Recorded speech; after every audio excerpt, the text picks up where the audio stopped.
Hey Sebastian, quick audio test for you to make sure all's good down there.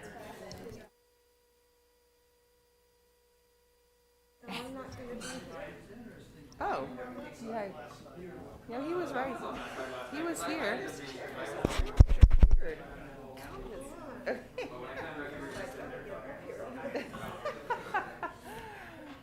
Talk to you from the other room. Oh, no.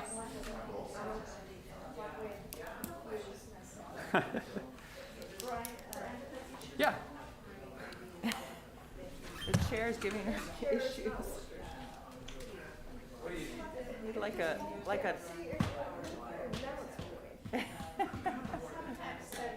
You need it's like a workout. They're all, I think they're all, you want to try this one instead? No. Okay. Oh, you want me to push you in a little bit? Yeah. Oh. Is that good? Okay, when you're ready to get out, let me know. I'll go pull you out, okay?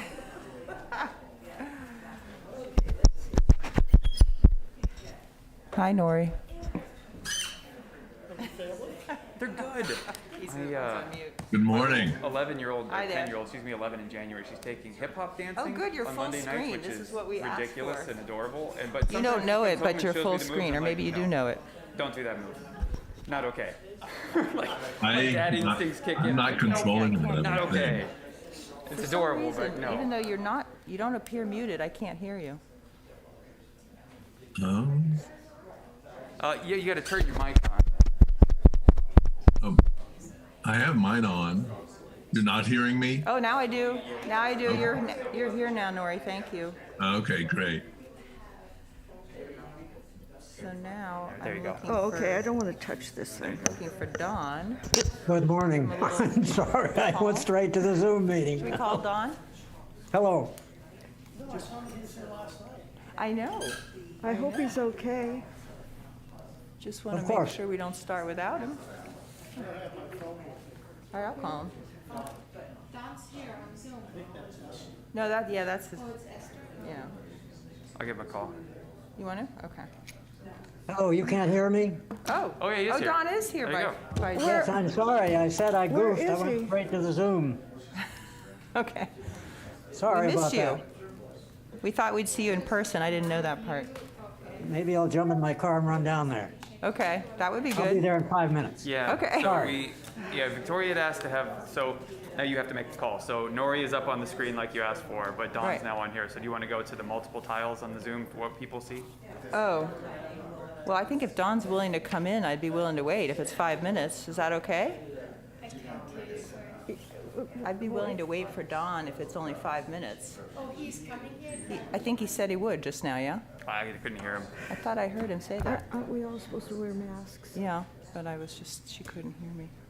Oh, you mean the whole room? I don't know. I think that mask, is the mask requirement gone? Yeah, people don't have to wear masks. You don't have to, Melanie, if you don't want Oh, no, I do. to.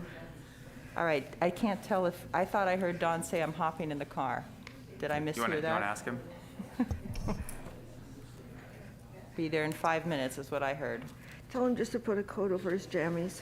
I didn't either. Sorry for the delay.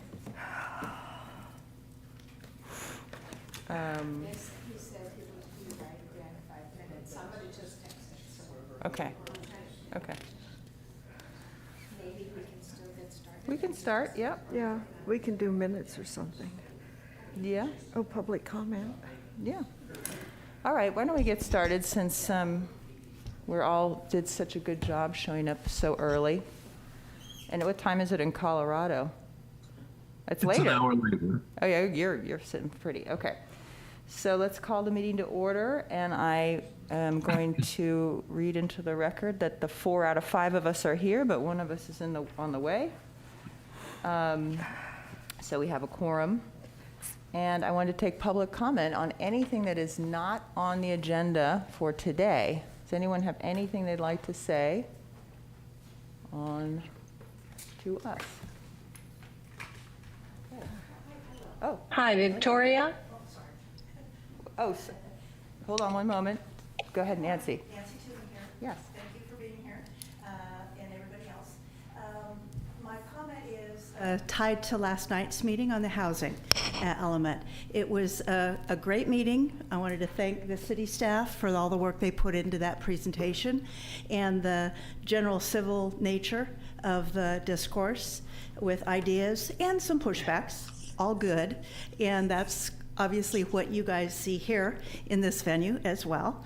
And I think it's a great that actually you, Victoria, mentioned that you're going to try to be holistic with your view of how the housing element efforts and what you're up to will kind of connect as we move forward. So thank you, and keep that thought in mind. Thank you, Nancy. Somebody was raising their hand at Shirley on the Zoom. Let me just do that before I forget.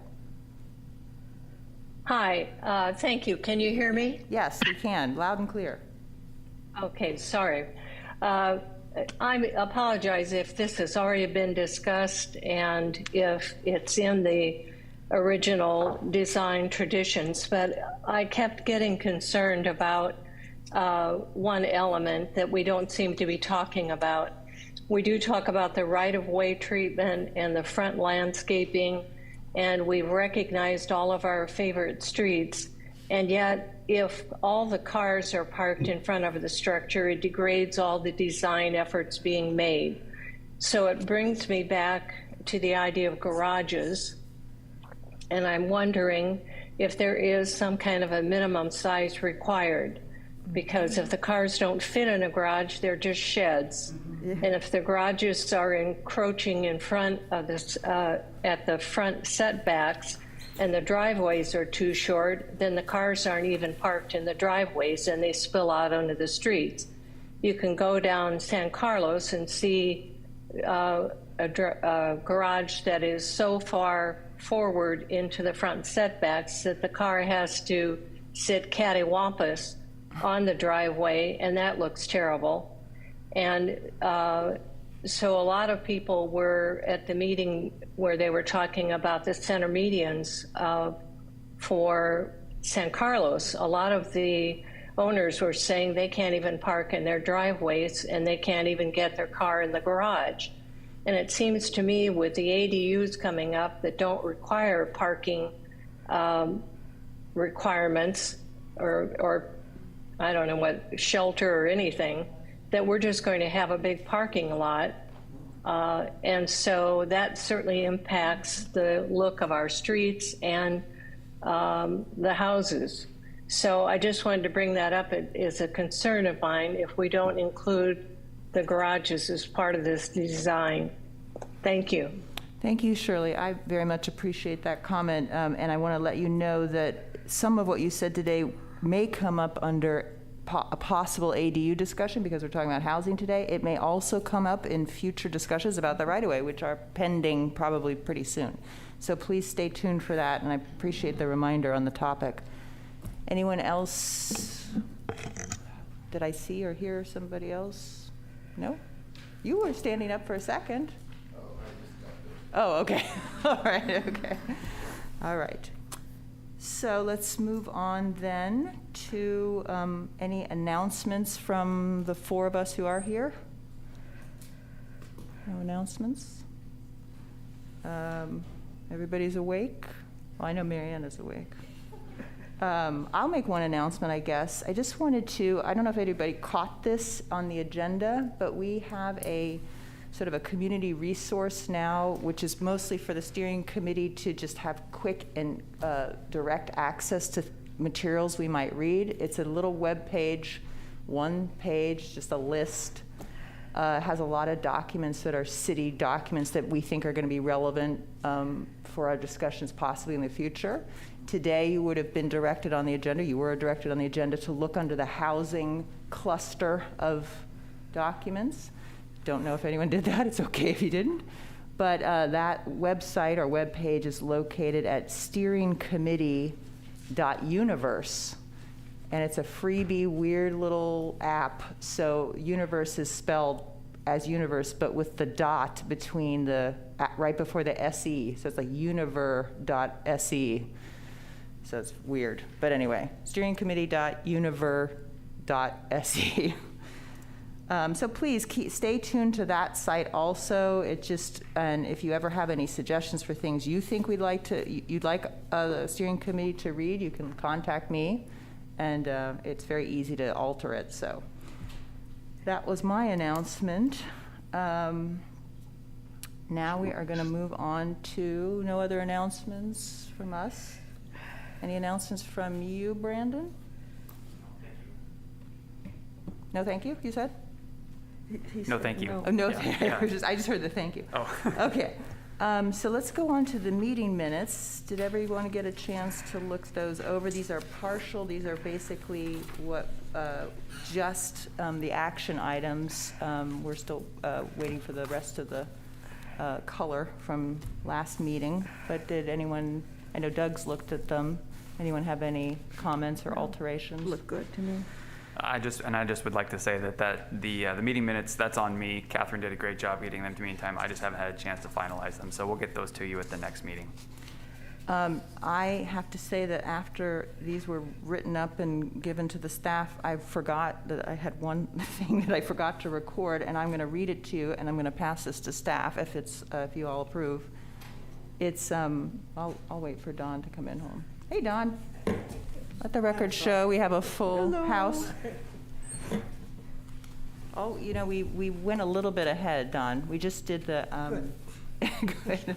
We did the public comment, and I can fill you in on that afterwards. And I just made an announcement about the reading list type of stuff that's on the webpage, and that's pretty much it so far. Thank you.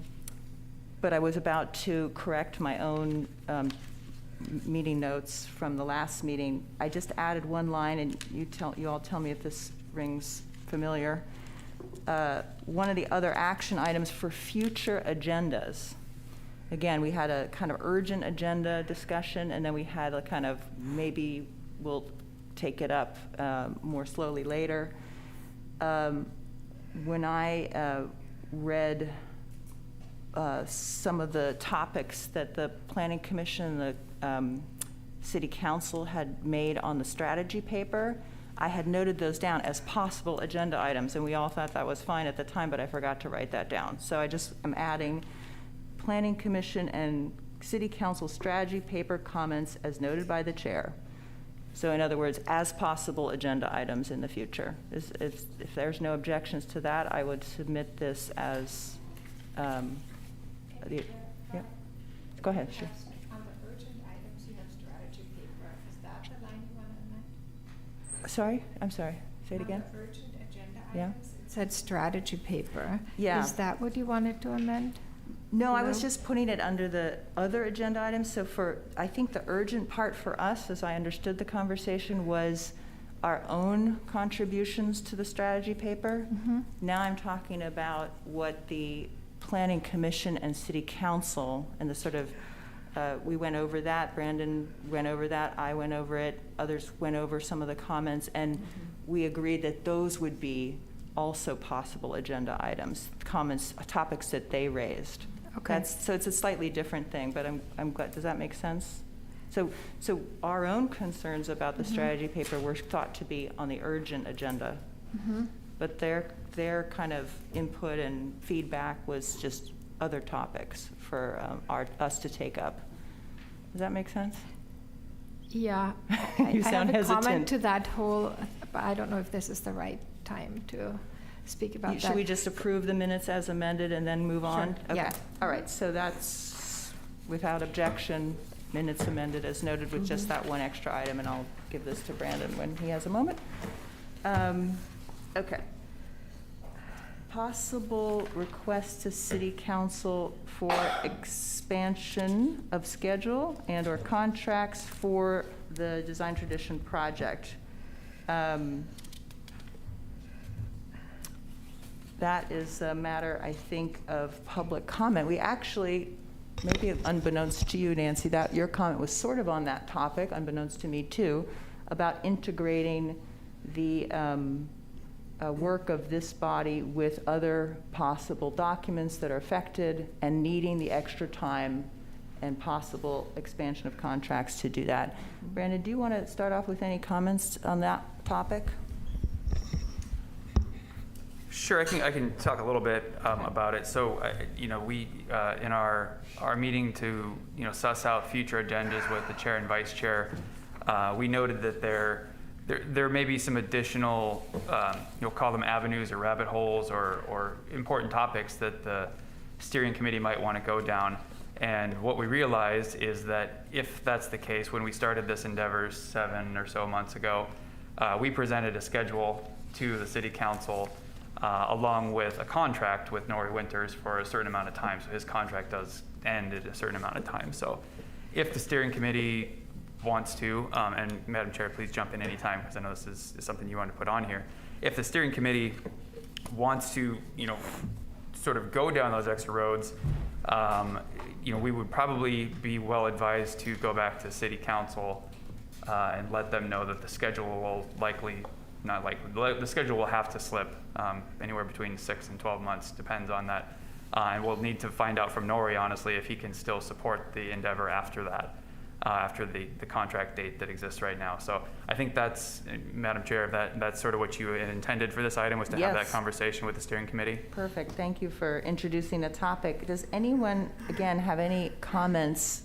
And Nancy hinted at it a little bit, but about the coordination of our work with the other possible documents and what that would mean for the schedule, which means we had originally planned for this hard stop in March. But winter holidays are coming up, et cetera, but just the idea of taking on and integrating more of, for example, the landscape ordinance we've talked about a lot, the housing stuff that we all have been tuning into last night.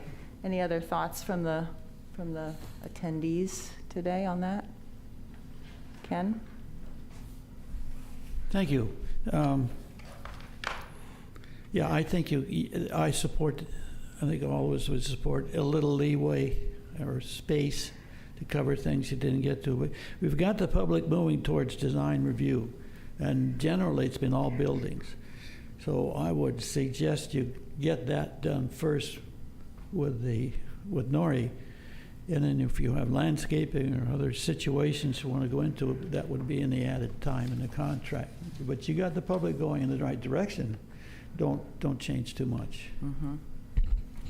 Any other thoughts on this kind of expanded effort from the hall? Okay, let's take Madam a Chair? break. Yes. Question for staff. Yes. Have you had a chance to discuss this with Norrie? So just briefly, but Norrie's on the call, so he can speak for himself. Let me speak up. Good. We often encounter projects that have many other threads, and I think at the very first meeting with the committee, we noted that as a part of this, we would give a supporting paper, a report to council saying, here are other action items, and here are even some outlined suggestions of how to move forward on those, rather than actually incorporating them into the project. That said, there are a variety of ways to anticipate other forthcoming work and be certain that the guidelines don't contradict it and anticipate it. I'm thinking of, for example, any housing policies are examples of those things. I think we can know enough about what might happen in those arenas to be certain that they're either referenced in the guidelines and again, that we are not conflicting with them in any way. I think it is important for us to stay focused on the scope that we have and that we've been discussing with the community in the workshops. I think these other conversations certainly will, as we move forward in drafting those documents, these other conversations will certainly inform what we're doing. And so we welcome those, but I'm not going to work with a situation that extends much longer than middle of next year.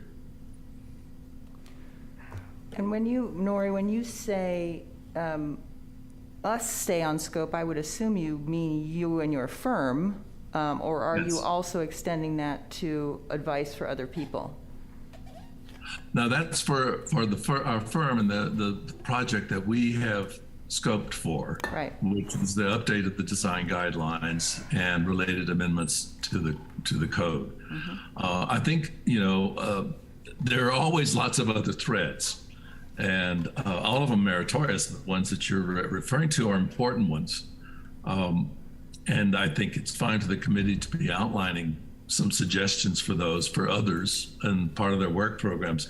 We will be outlining some suggested next steps for staff, not necessarily the ones you've talked about, but in some cases related to that. Another one, for example, that I've become aware of in listening to the community is the concern about loss of buildings of character, not just the question of compatible infill or replacement, but what are the incentives or disincentives for retaining an existing building that contributes to the character of the area? And that's slightly different than the design guidelines or even the code items that we're assigned to do. But we are working on a strategy supplement, if you will, for staff related to that, and we'll be sharing that once we get it, drafted for you guys. And I think there are ways of having those kind of additional work item suggestions in progress while our project is moving forward. Okay. Does that make sense? It does make sense. So let me see if I get this right, Nora. You are saying that the sort of protocol that your firm is following is when you see other threads emerging, you're going to be sort of supplementing with some guidance in sort of an addendum or extra documents to submit to the council, to the city. Yes. Okay. No, we don't. We certainly don't want those things to get lost. In any public workshop, as you know, there are lots of ideas that come forward that don't necessarily relate specifically to the task at hand, and yet it's good information, and we want to be certain that does get recorded and passed on. Okay, I think I understand. Any other? Yes, go ahead, Melanie. Nori, you said that you'd be willing to work till mid next year. Does that mean June instead of March?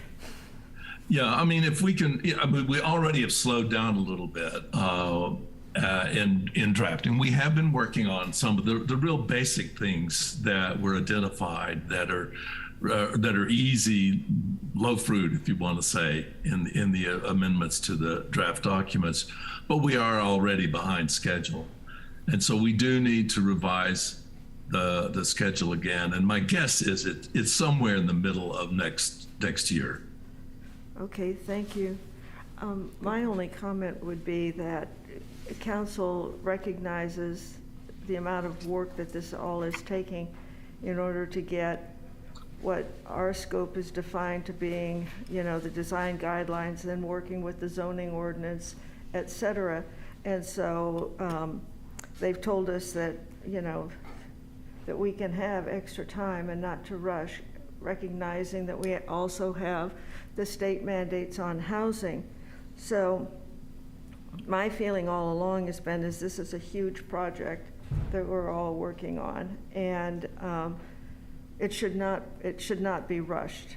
I mean, we need to keep going kind of at the momentum that the public's at, but we also need to increase our time to this because of what Nori's talking about and his availability. So if he's willing to stay until June, well then that I think helps us out quite a bit. Well, Nori, could you clarify? Because I think what I heard you say is that we're behind, and you already kind of plan on working until May or June on just the design guideline part of this. I think the question the steering committee was asking, could you sort of expand your scope and extend yourself some extra months? But it sounded to me like what you were saying is it just based on what you already perceived your scope to be, or what the scope already is from the city council, you're kind of at that mid-year mark already. Or maybe you clarify that for the steering committee. Yeah. I mean, again, if it's outlining other steps and things and working with you on those, we can do that. But in terms of the basic update to the guidelines and the related zoning amendments, that's what I want to focus on. And with my assumption right now, and I do need to go back down and fine tune our schedule, but as I said, I think we would be ready for adoption hearings in the middle of next year. One of the things that comes to my mind is that we have this item we're on right now on the agenda is a discussion with City Council for the expansion of the schedule and the contracts. I mean, it could be and or the contracts. I mean, we probably have to discuss this thoroughly, but I don't know, Nori, there's no way for us to sort of get into the workings of your firm, but the way that your contracts work versus the way that this body works, it could be that this body does work that is not necessarily completely aligned with your contract. So that's just, I think they are two separate subject matters in a way. Go ahead, Marion.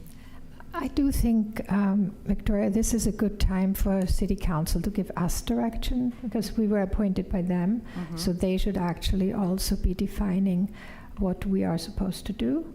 And I don't think on us to define our own scope of work. I think the same thing, we can make suggestions, just like suggestions that come generally from public meetings, as Nori has just outlined, but I don't think we necessarily control the process, right? I think we're just here to advise. Yeah.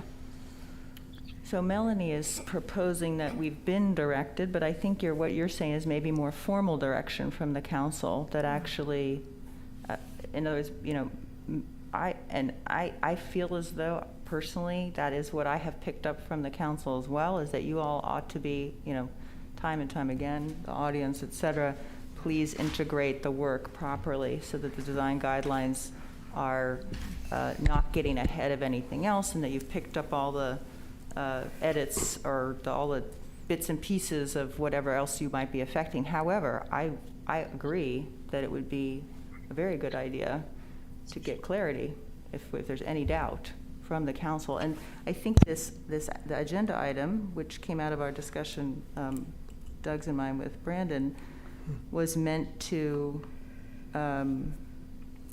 do that, to discuss what is it that the five of us and the audience would like us to go to the council with. What clarifications do we need? What type of schedule should we adhere to? I think it's for us to discuss what the format of that would take. Madam Chair, Yes. I'm feeling uncomfortable negotiating with Nori in a public meeting. I think that's something that the staff ought to do, bring back to the committee, and we'll have some more information then as to what our requests to the council should be. Okay. Yes, Dawn, you have any thoughts? You haven't said much? No thoughts? I certainly agree with that. We should not be negotiating in public with Nori. Thank you, Nori, for telling us some outlines of what your operations are. But I still want to make sure that before we leave this topic, this group has a chance to say what they would like from the council, if anything, not related to Nori and his contract.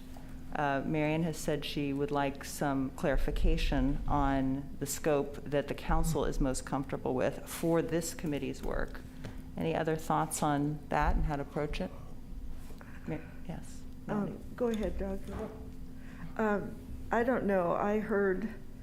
My understanding from the council is that we do exactly what we've been doing. I mean, I don't feel that I don't understand what they want. I think that we're all working together, and we're working on a direction that they have approved, and they said so at their council meeting that they were very appreciative of what we've done, and they added some comments to give us a little bit extra work regarding housing, et cetera. But they were happy with the way and direction we're going. I think to go back then and ask them if they're, what should we be doing or not doing, I think will not necessarily be really productive for us. I think it'll just add confusion, it'll add time, and I'm comfortable going the way we're going. Okay. I don't know, but if the majority wants to do that, then that's fine with me. Okay. And Mary Ann has her hand up, and so Doug also. Oh, okay. May I clarify that I was asking for direction for to prioritize, because we have identified, we're working on a design guidelines. Staff and Nori have a schedule to adhere to, and other topics have surfaced. So everybody knows how much the landscape ordinance is one of my pet peeves, but then there's also housing, right? So we need guidance on what should we work on when. So we don't need to spend time now talking more about either of these things if we need to get the design guidelines done in a certain timeline, right? If the council advises and says no, the housing is actually much more important because there's a state deadline coming down, and this all of a sudden is the first priority, then we should do with that first. But I think if we intermingle everything at every meeting, kind of nothing gets done, right? Right. So it would be good to maybe prioritize it and put a schedule to it, and then hopefully that schedule will jive with staff's and Nori Winter's schedule, and I think that's just more productive than trying to do it all at once. Doug, you've had your hand up. I think we ought to ask the council for a mission statement like the ad hoc committee has.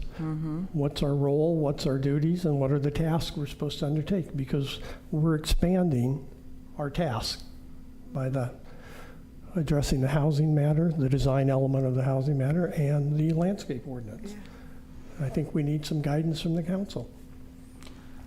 Yes, Don. Speaking of expanding tasks, I picked up something Nori said, which has never been talked about, I think, which is how do we incentivize retention of some quaint old buildings which keep being raised.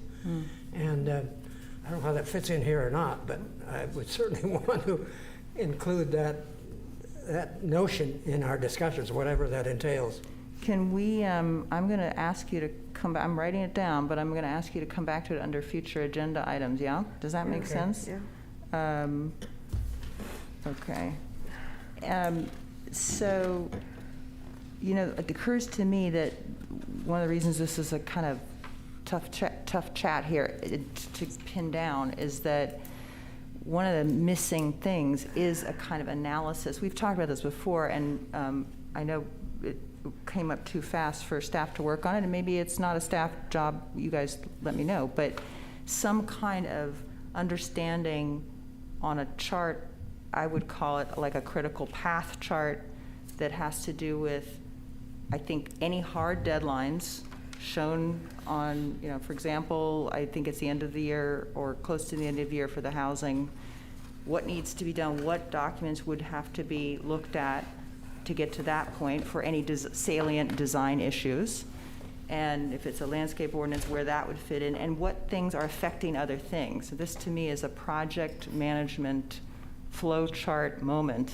I've done it for myself for real projects, for built projects. It's a typical tool. We don't have it to help guide our discussion right now, so that's making it also hard to schedule. I'm not sure the council could answer that question without that tool. I can't. So what I'm going on just as a sort of just a normal human being is I know there's a hard deadline for housing. That's kind of all I know right now. Yeah. And that there are obviously huge design impacts for bringing in potentially 350 units. So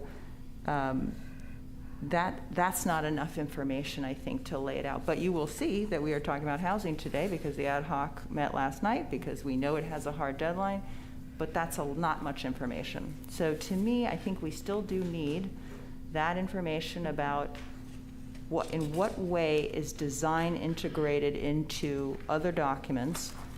I know many of us here don't need to hear this because we know it, but the design traditions document from 20 years ago is almost verbatim repeated, many clauses repeated in the general plan, in the land use element of the general plan, in the municipal code. It is sometimes cut and paste right now as we speak. So people think the design guidelines are their sort of, separate document, but they are already fully intertwined. Not everything, obviously, that's in one document is in the other, but there's quite a bit of verbatim overlap. And just taking that into account would be helpful to know. We cannot really, in my opinion, alter one document without altering the other. So we're just stuck because that's the way they're set up. We could decide, I suppose, as a group to advise the council to separate them entirely. So every single document has only its own topics. That's a whole other discussion. But anyway, I think that we do need a tool. That would be my suggestion. So I have to say, this is a more freewheeling discussion than I thought it would be. Is there anyone who has an action item that they think they could put into a type of informal motion about what we should do with this? Yeah. I'm going to simplify it, I hope. Good. I move that the chair be authorized to work with the staff on the items we have discussed this morning for transmittal to the council for its December agenda. And hopefully Brandon will have a chance to talk to Nori, so there'll be some clarification for that item. Okay. Any second to that? I second. Okay. It looks like general agreement on that. Okay, so that is an action item. Thank you, Nori, for your input on that. We will work it through somehow before the December meeting. Okay, so now we're going to move on to the main meat of the meeting, which is the housing ad hoc committee public meeting that was a first for last night. And I know that Don was there and Doug was there. I don't know if anyone else got a chance to peek in. Melanie was out of town. Marianne, did you get a chance? It's not, you still get an A. It's not a, but yeah, I just wanted to know to what degree we are starting on that knowledge. But maybe, Brandon, if you would take a moment to, I know you've already done this very recently, but even a more brief intro to kind of the scope of last night's meeting. Sure, thank you, Madam Chair. So last night was a very productive, very good community meeting. It was the first in a series of community meetings with our ad hoc committee, which is comprised of council members Ferlito and Richards. And the point of last night really was to educate the community on what it is that we have to accomplish before December of 2023, and to start having that interactive dialogue with them about ideas and solutions and potential pitfalls of having to accommodate for 349 new units of housing in the city of Carmel-by-the-Sea over an 8-year period. And really what the focus of last night was to remind folks that, this is something that we have to do, but we have a choice of how we do it. Meaning that we can come up with various incentives, modify our zoning to try to incentivize private development to come in and build these units. So the city does not have to build one single unit of housing. We have to create a planning document that gets adopted and certified by December of 2023 that then lives for 8 years and is intended to lay out the plan for how someone could build affordable housing in the city. So if we get to the end of that 8-year period, as long as our plan is adopted in 2023, and if we get to the end of that period and no housing units are built, the city hasn't done anything wrong. We won't be responsible for building those 349 units. We have to make the plan. But the plan has to be approved. So that goes through the state. They look at it and see if we've really put a thoughtful effort into creating incentives, not just saying, oh, we don't have any water, we don't have any land. Example is that Sand City, one of our sister jurisdictions here, tried to push back and say, look, we don't have any place to put this housing. And they said, well, actually you do. Rezone all your shopping center areas and you can put housing there. So that's the kind of things where the state is saying now, you can't just say, I don't have land, I don't have water. You have to come up with ideas. You don't have to build them, but you have to come up with ideas where you would allow 349 units for us to be built. So that was a big part of last night, was to just really educate the public, and we're going to keep keep sending that message out and keep having this conversation. And then it was an open dialogue with the public just to hear their ideas and their concerns. You know, the two ad hoc members had their ideas that they put out. And really that's the first phase that we're in right now, is ideas of how we get there. You know, what do we do to our code? What do we do to all of our regulatory documents to remove those barriers? So we have undertaken already an early feasibility study with a consultant to look at what those barriers are around the city and identify certain opportunity areas where that housing could go. And then the next step, as I mentioned, is to get this public feedback and then really start working on those updates to the housing element. So ultimately that's what happens in this process, is we update the housing element of the general plan. So we will be opening the general plan in mid to late next year to do the update. We also will be updating our safety element. It's required when you open up your general plan. If you haven't updated your safety element in a recent amount of time, you have to do that. You have to do that as well. So we'll be updating 2 elements of our general plan next year. I think that pretty much covers what went down last night, unless you all have any questions for me. I want to compliment you and the staff and the ad hoc for just such a wonderful educational meeting, a positive meeting. For those of you who weren't there, the 2 council members and the staff were extremely constructive and creative in their approach to this. It was noted that throughout the state, efforts to resist have been futile. Lots of lawsuits have failed, and that we don't want to spend our time that way. So I think that it was extremely productive. I'll just note for a second that one fact, I'm putting a pin on it, that mid to late next year is the general plan opening, and which would include the housing element, and that's kind of the flow chart type of fact. And I'm going to open up to the public, but go ahead, Marianne, if any comments. I have a question for Nori. Nori, how do you see that impacting the revision of the design guidelines? I think you're muted. Sorry. In a couple of ways, I guess. One is certainly to be certain that we are not painting ourselves into a corner or writing something that would prohibit alternative designs or greater densities than are presently permitted.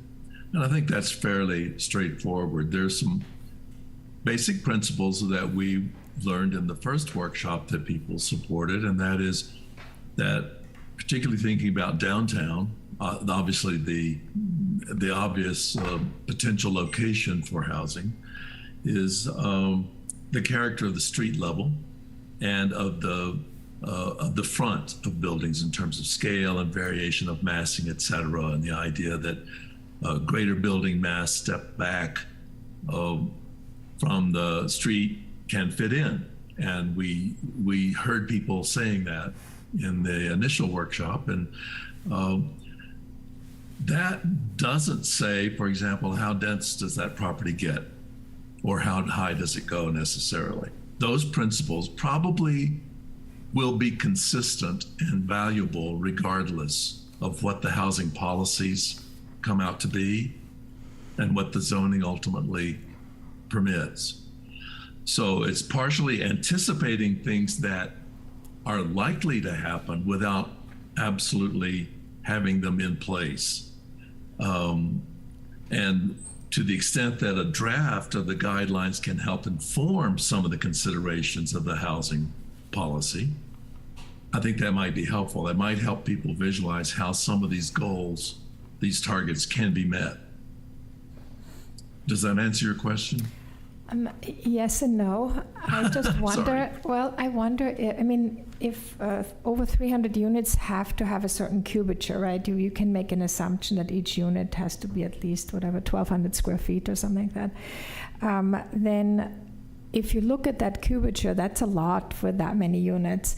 Has there been any study done, a 3-dimensional study, where you put this? And where, I mean, I think you would have to have that information in order to inform the design guidelines, or not?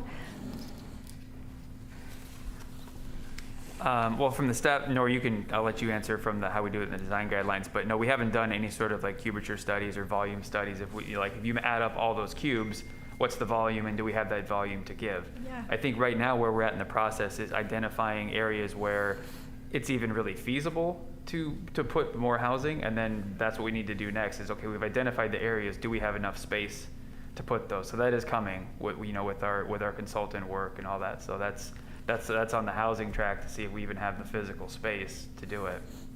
Because that would inform whether you have to go 2, 3, or 4 stories Absolutely. to be able to accommodate, right? And Yeah, doesn't that what- feed straight back into Totally. the guidelines? Well, and what I heard Nori say, I took a note here, Nori, correct me if I'm wrong, but if we do the design guidelines correctly, they should be consistent, pretty close at least, consistent without having to know what the total outcome is, whether we're doing 3 stories, 2 stories. The guidelines should inform what that extra mass looks like, but I don't want to put words in your mouth, Nori. I think that's kind of what I heard you say. Yeah, that's what I was trying to say. That the fundamental principles of how do you fit into the low scale character that we have now is something that the guidelines can address. And there can even be references to saying, you know, that there may be exceptions or considerations for affordable housing, et cetera. Those kinds of clauses can be written into the guidelines without knowing all of the detail that's going to come forward. I think the fundamental principles of how to fit in with massing, et cetera, are probably consistent regardless of how tall the buildings get, if height is the issue. There is a related issue that someone will need to think about as they get into this, and it gets back to conservation of buildings and retaining character of buildings that we love that are there today. What we have seen in community, I mean, so many communities, of course, are facing this same issue, as you know, and increasing density and having to figure out how to do that while maintaining character. Sometimes an unintended consequence is once you increase the height or the buildable amount of square footage you can build on a site, you increase the land value. And it can put pressure to demolish older, smaller buildings unintentionally. So that needs to be kept in mind as a housing policy evolves and zoning changes occur. And again, we can write a heads up memo about that to help inform those discussions. It's not something that goes directly into what we're doing, but it is another factor to just complicate thinking even more than it is now. Any other questions for Nori? At this moment, I have one, if nobody else does on the board. And then I'm going to have more questions later. But Nori, you brought up at maybe an earlier exercise, and that, you know, we haven't yet done our bulk plane volumetrics thing, which we think of as sort of a lower priority, but actually, if I don't even know what that term is, bulk plane, I think it relates to almost like a maximum buildable envelope.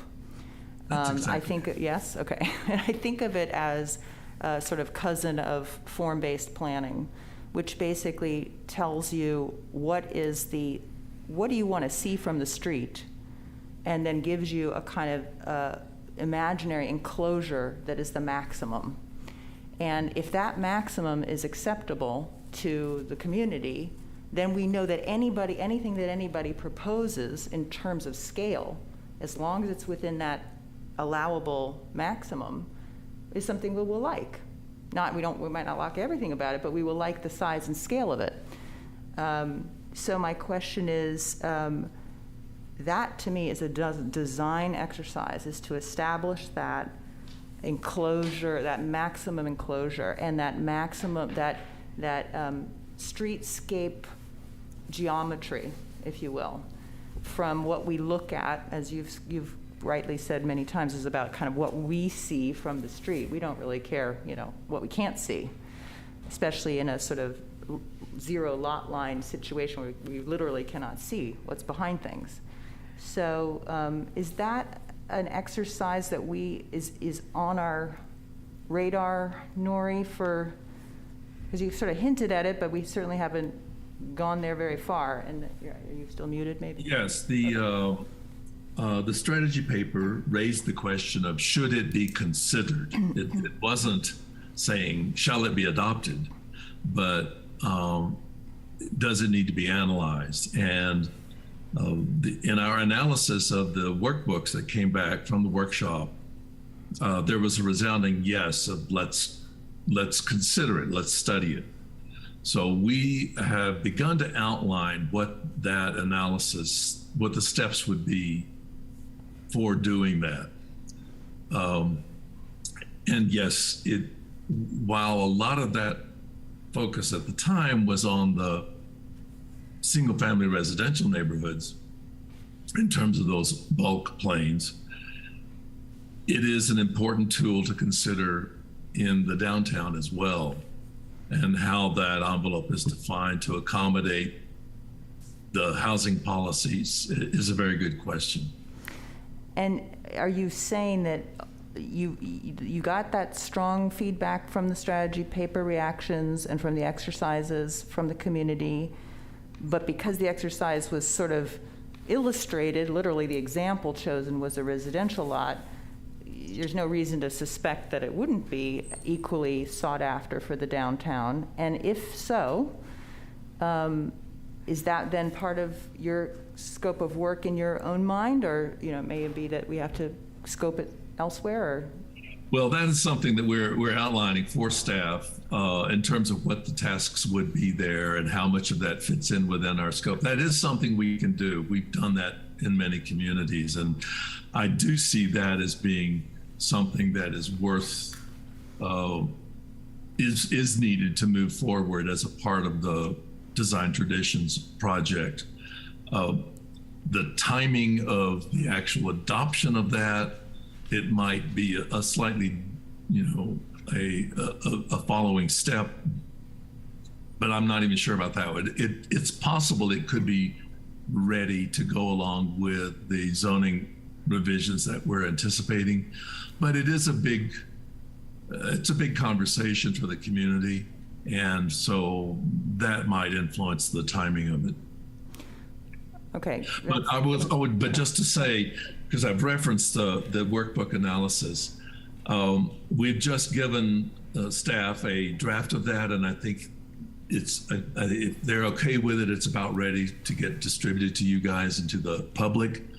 And that is a sort of a statistical analysis of the easy answering questions in the workbooks. We are still going through the individual comments. I mean, there is a rich collection of ideas that are individual write-in suggestions. And some of them are edits to the language that was in the workbook, but in other cases, it's other suggestions. So our goal is to get that written up for your consideration pretty soon. That's good to know. Thank you. So I'm going to try to put a pin on what, because I'd like to take it out to the public, which we haven't been doing it. But are there any other questions that sort of set up the conversation before we get comments? Yes, go ahead. I have a question for Nori. Nori, do you have some resources you could provide Brandon to distribute to us on case studies from other municipalities of what they've done on design when there's been intensification of uses? Something from ULI or APA or? Well, I'm sure there's a lot of material. I could think about what we've done and how I might assemble. I mean, that was certainly, related more to the bulk plane tool, because often that is related to increasing density. I can put together a few materials related to that. Okay, thank you. Thanks, Nori. Any other thoughts to set this up before we go to the public? No? Okay, let's open up to the public. This is, again, we're on the topic of last night's presentation and just housing in general and how it relates to design, either in the residential district, which could mean ADUs, for example. We can talk about that under this agenda item. It could mean downtown, as we seem to be focused on, and all the things we've just raised so far. Anyone have any comments they'd like to make? Carol? Hello. The issue that Don raised and Nori raised about how we save some of our older houses without raising them is addressed in what I call the level 2 proposal that Brandon is familiar with, Nori is familiar with. You may not have received a copy of it. And I wrote it over a year ago before all this started, but I would love to share my ideas. It compares what is required for historic homes versus what we would call level 2 historic or non-historic homes that are worth saving. So I just want to offer that as another option, something for you to think about in relation to that whole issue. Thank you. And Carol, is there just one question? Is your proposal is primarily for the residential district, is that right? It is. Okay. Just to make Yes. that clear, that there's two halves to this. Yeah. One It is the could be residential, one expanded. is. Yeah. It could be expanded for commercial, but yes, it was written with residential in mind. Okay. Thank you. Thank you. Other comments? Yeah, come on up, David. Good morning, David O'Neill. I just had this thought about the chicken or egg situation we have here. So if we're in the ad hoc committee, we're working on the foundation of trying to put in this number of homes and stuff like that. It kind of seems like it would be logical then to, after that has been established, to what kind of zoning changes we're going to be making and things like that, then to say, okay, then within this new framework of what we've got going on, the scale of the buildings and stuff like that, then these design guidelines need to be applied to that. Because what I don't want to see happen is that we create these design guidelines and then the ad hoc committee says, oh, we can't do any of those design guidelines because we've got to put in more housing. So I guess that's just a conundrum for the timeline that we're talking about. Good point. Thank you, David. Any other? Yes, Ken. I'm a little confused. We were talking a while back about whether to go to council or not, and we drifted into this area. Did you decide to go to council? Oh, sorry. Yeah, we Doug made a motion and sort of settled that agenda item. But so we're on the next agenda item, which is all about the housing. Yeah, I was just making a comment. If you were looking for direction, then you got two people here that vastly know more than what most council members know. They were not present in the workshops, and if you're looking for potential things to do down the road, Nori and Brandon are the ones that have been there all the time. They would have a much better idea. Council members have 10 or 15 issues. I'm not sure they're up to date on this one. That's a good point. That goes back to the, I think, scoping document and the critical path. Okay, but back to the agenda item we're on. Go ahead. Come on up, Neil. Neil Cruz. I think this is about the housing issue specifically. Yes, Victoria. yes. Strongly suggest we just fight it at the level of the state. There are other housing and there are other communities that are strongly fighting the state's action. The state also has new regulations that they're moving forward related to housing. They're not going to stop until there's nothing left of the state. We've gone from a surplus to a deficit overnight. You've got every major business planning on leaving the state. It's time, I think, that we stand up and tell the state they need to stop. They're taking the zoning out of the control of our cities and counties, and they're moving it into higher levels of government, and it should be under control of the people and the districts. So that issue. Secondly, ADUs, I've had a lot to do with them over time. Worried about, we're doing an ADU ordinance, right, because we can limit the ADUs in our area with our own ordinance. The state will allow certain areas to be restricted. So I hope that that is very much in the work.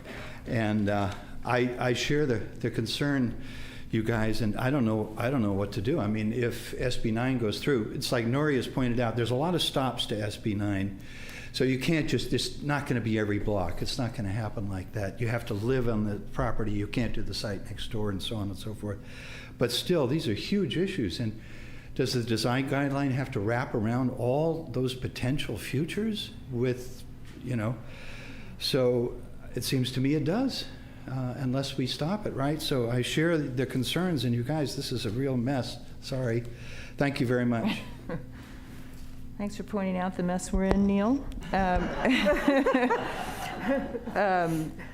Yeah, and I think that the staff would say the same thing, but you correct me if I'm wrong, Brandon. I think that the loss of control is the threat, but we're not there yet. Right now we have complete control, and that's one of the points I don't think you were there last night, but that was one of the main points of the ad hoc last night, is that while we have control, we got to do something and make sure it's our community's wish that whatever we decide to do. But I'm sure everyone is frightened of that option of losing that control. Any other thoughts from the public on housing, ADUs, anything related? Okay, let's bring it back for now. We can always open up later again if something comes up, but and talk about what our thoughts are on what our involvement on design guidelines task force has to do with fitting in these 350. I will just for a moment launch what Marianne said. I'm sitting again. here today. Pardon? I'm sitting here today, not there. It didn't work, did it? I can still see you. Marianne mentioned a 3D model of downtown, or what was your word? Cubature? I don't know that word. Oh, Will you maybe explain it's not that? a word. You know, I do that sometimes. I'm not a native speaker, so I make up words sometimes. But let's use it. What is it? You're talking about basically volume. Volume, yes. Yes. Okay, good. Okay, thanks. I like it. Cubature. So that was a question I had that had to do with, and maybe this Brandon, has to do with trying to figure out in what way, because I don't think we've been briefed yet, and I didn't mean to surprise you with this, it just comes to mind now, but we haven't been briefed on the inventory process that you all have been conducting. It sounds to me, just from the little snippets, that it has to do with identifying like underutilized sites, things like that. In a designer's mind, maybe like Marianne's mind or my mind, every site is a possible site, depending on what the rules are, what the design guidelines would be for that site, with probably some exceptions where it's absolutely already maxed out. Although, interestingly, for those of you who were here last night, Bobby Richards brought up a really interesting, intriguing idea that everybody in the room seemed to be kind of captivated by, of bartering small hotel rooms, and he was using a conversation that he had with La Playa manager, bartering small hotel rooms that could be converted to units for on-site workers for large suites that would make the hotel more money. We don't have to discuss that right now, but it has to do with every site is an opportunity, basically, depending on how well controlled it is and how well it keeps and preserves and enhances the character of the downtown. So Marianne's calling for some kind of understanding of the 3D shape of what we already have, and that we have a positive mass of what's already built, and then there's this sort of negative space, you could say, that might be available and acceptable to us to use. What is that space? And I'm just wondering how close that type of designer conception of spatial analysis comes to your consultant's work, and how it differs. I would say it's not really in their scope. I mean, what a housing consultant does is they look at opportunity sites. So look at, they do a lot of financial work to see, the relative value of a piece of property to the size, to what development is on there right now. They look at other factors, like for example, you couldn't put housing down in the environmentally sensitive habitat areas along the beach. Like that's just off the books. Some are more likely than others. So like you take a hotel that currently has very high rack rates, they're unlikely to convert their rooms unless you come up with a different idea, like Councilman Richards was talking about last night. So then they go through that process of elimination, and then they target areas that are underutilized, like take Vista Lobos, for example. It's a city-owned property. There's a ton of space there. We have a couple of offices and some roll-up doors with a bunch of, we could probably have a city yard sale and make a couple bucks of stuff that we maybe don't need anymore. So the thing is that's what the analysis that a housing consultant does. The housing consultant isn't going to get into, the actual, 3D shape of what's available. They're just talking about where the opportunities are. Mm-hmm. Okay, that's good to know. I mean, I'm not familiar with those kinds of studies. Go ahead, Marianne. But I think before at least finalizing the design guidelines, I think that would be a really good exercise to know how many units is it feasible to put on these opportunity sites. Because if you are able to demonstrate that all of the requirements can be covered by the opportunity sites, then you don't need to address that for downtown. And I think that everybody here would like to keep the street character of downtown. Some blocks are pretty big, so you could maybe in the center of the voids actually go up a little higher so that at the angle from the street you don't see that. But that's a big task for Nori, so if we don't need to do that, then why? Let me clarify what I said. So what you're talking about, our housing consultant will help us with that. So the next step is, so in order to get that plan, you might talk about the plan that needs to be adopted by the state. In order for that plan to get adopted, it has to be realistic. So one of the analyses you have to do is, here's the opportunity sites we've identified, some of which are the downtown. The downtown has been identified in certain areas as an opportunity zone because you have these, 2-story, 2-story, 1-story, 2 stories, 2-story. So that, we have a project that just got approved in the old Jean Deleuze building where there's 3 units going on top of and behind a historic building. So we know it can be done. That's sort of the model. So the downtown is an opportunity zone too. But one of the things we have to do in order for our plan to be approved by the state, we can't just say we've got these opportunity zones. We do have to do that analysis, probably not at the same level of like a 3D model. We're not going to do that under the housing part of it. But understanding, okay, here's how many square feet the site is. Here's what the zoning regulations currently allow, height, density, all that stuff. They can get pretty close to a number. So that's what the housing consultant does, is they look at our current regulatory structure and say, this is what we can get in there right now. And then if we change any of those things like height requirements, density, if we give incentives for building housing and that changes that calculation, then we see that number go up. And that's sort of like the simple way to explain how you do a housing element update to get to that number. You have to create the equation, like here's our opportunity sites, here's how many they can currently produce right now if we change nothing in our zoning code. And if we don't get there without changing nothing, then we have to start tweaking the equation. And that's how we get to that 350. So for example, in the last housing cycle, our RHNA number, the Regional Housing Needs Allocation, that number that's 350 now, was 31 for our last, I know it's hilarious, isn't it? 31, and so we didn't even meet that. But we didn't have to change any zoning or anything. We didn't have to change anything in our housing element other than saying we're gonna do this. So I don't think that's gonna be possible to get to 350, but we'll see once we start doing this analysis now. But to your first question, I'm sorry, I thought you were asking about like a 3D rendering modeling of all this cubature, as you put it, which I love that word now, and I'm going to use. But yeah, hopefully that answers your question.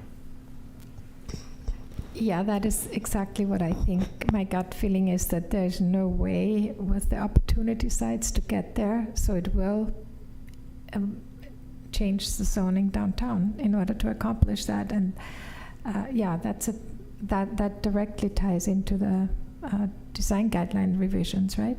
So.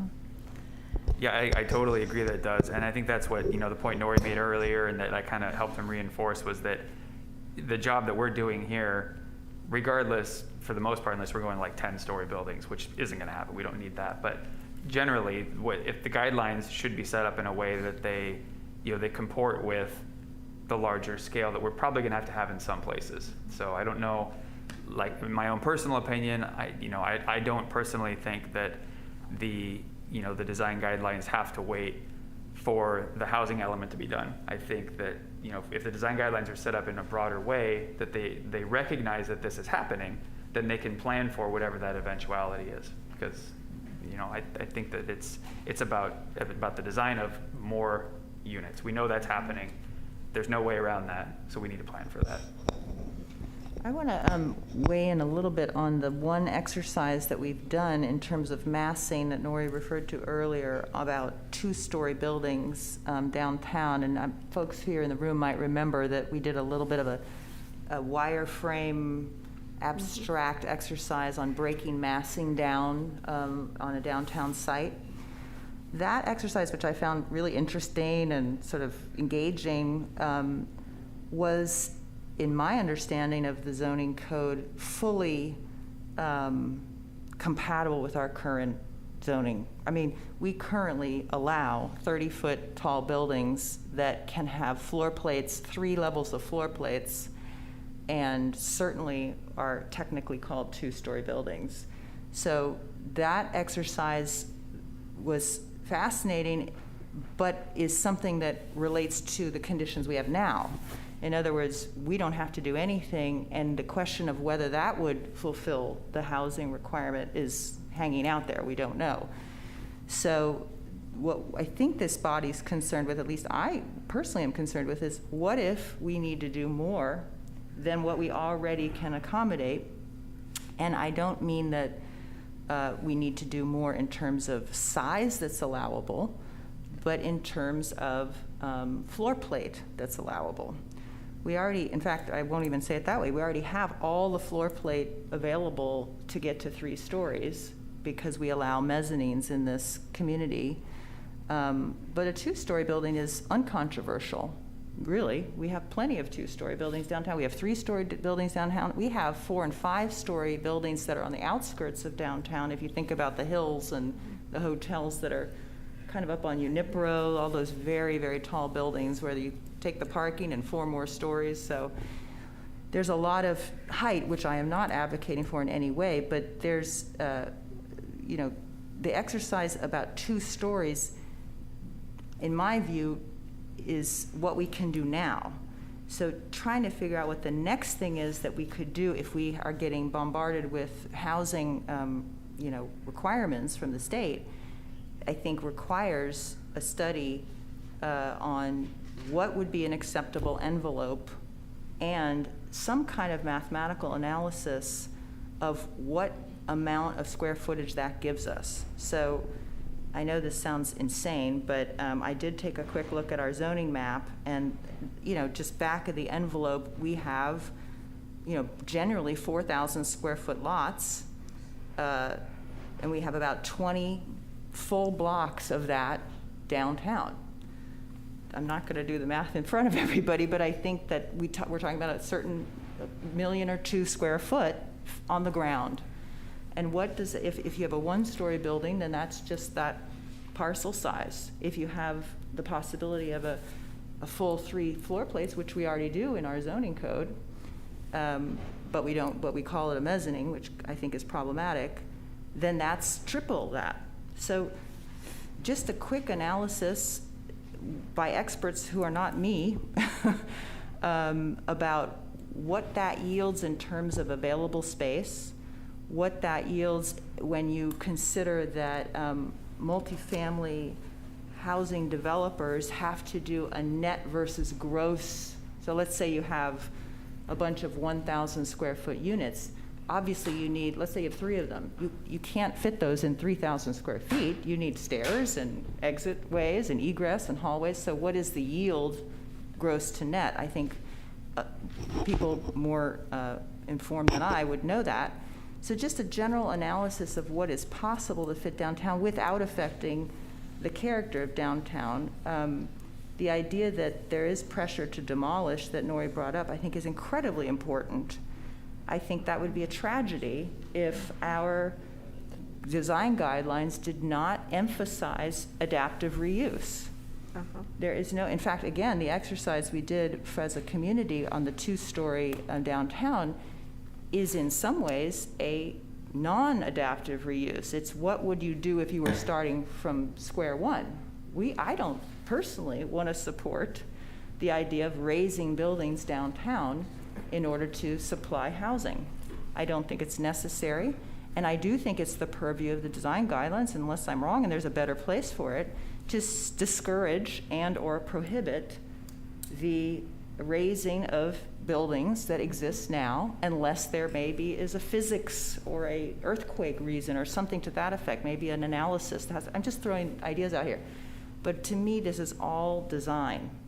And I would hate to see us at least not do some kind of exercise that runs parallel to what the ad hoc is doing, that foregrounds design and maintaining community character and following up on the exercise that Nori presented, so that this community can decide what would be acceptable as I'm walking down the street. I have the Seven Arts building, for example, that has a certain mass. Would I be okay with many buildings of that mass? Would I want less mass than that? In general, what is my maximum tolerance for mass? And how can I put mass deep in the block, for example, so that I don't even have to see it potentially? This is, to me, pure design exercise, as Nori already introduced with his two-story exercise at, I think, the first business downtown workshop. So I think that's the type of information I feel like I need to do a good job of helping this community conserve what it values. I don't know if anyone wants to weigh in on that comment.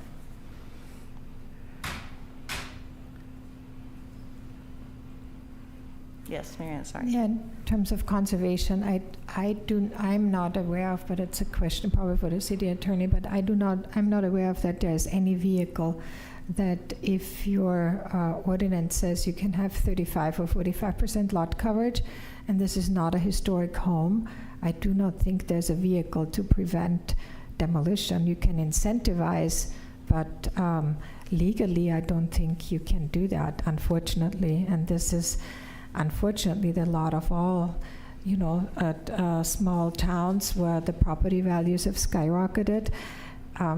I don't think there's a legal way to do it. I think you have to be realistic about that you can only incentivize and try to work with creative, encourage creative and high-end architecture firms that come forward with proposals that save and maybe be very flexible as a community with setback arrangements and other things in order to save those smaller homes. But I think you can't otherwise just say you have to keep them. That doesn't work. Right. So, I mean, have you experienced, and again, this is a question for folks to give us information on, I think, is what are those incentives? What can we do from a design standpoint? If we're saying, the community is saying we value those existing buildings, we'd like to see them as part of an adaptive reuse project as opposed to a tear down. Well, for example, I'm working for a nonprofit in King City right now, and they have this cute little house. And King City doesn't have that many really nice old homes. So what we are doing is we're moving that home forward towards the street, closer than they would normally be allowed, and to create space in the backyard to put their new, performance spaces and all the stuff that they want. So it preserves the character of the street, and you can go ahead and build something bigger in the back, and you could adopt the same incentives like that you have for historic homes, basically, where you can get all sorts of leeway. The city and the planning commission has the opportunity to do that as an incentive if you want to save smaller buildings. And we're talking about down in the commercial district too, not just I mean wherever. Mm-hmm. Okay, Don looked like he was about to say something. Am I wrong, Don? You're not going to say that? You look like you were leaning forward. I thought I picked up on something. Melanie, how about you? Well, I definitely think that we should do whatever we possibly can to preserve not only our historic buildings, but when you look at a streetscape and you see that it works, and then somebody comes in with a proposal to demolish or to radically alter a particular property.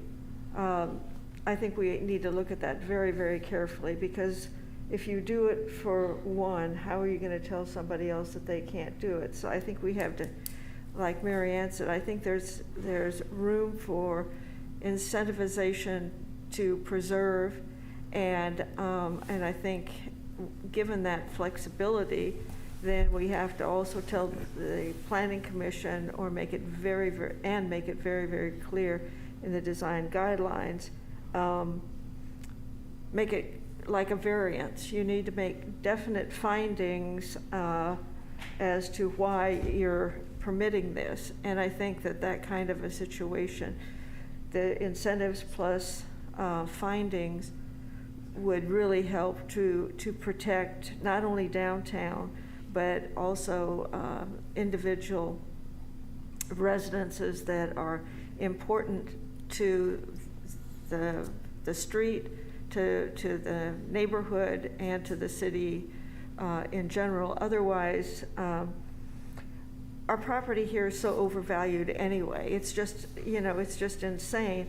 So if we have any more restrictions imposed upon us than the ones that we find that we can tolerate, then we're going to lose the whole thing, because and we see this not just with residential and commercial, but it's now starting to, and I'm not trying to digress, but just an example, that farmland is now in the state becoming so expensive, and even in the Midwest, that people find it very difficult to do business. We're going to find it even more difficult downtown if we allow an unreasonable increase in value. I already think downtown is way overvalued for rents and leases and stuff. It's going to really, what the state's doing is going to really upset the apple cart in a lot of places, and I feel like we don't have to agree to everything. I think there's like the 350 units. I think we try to do the best we can without destroying either the downtown or the residential district. I don't think, the cities have in the Constitution certain given rights, and cities have to, and I agree with Neil on this, cities do not have to go along with every single thing that the state's requiring. If you're a NIMBY city or a NIMBY village, then that's a whole different thing. Then the state has a right to go in there with more of a heavy hand.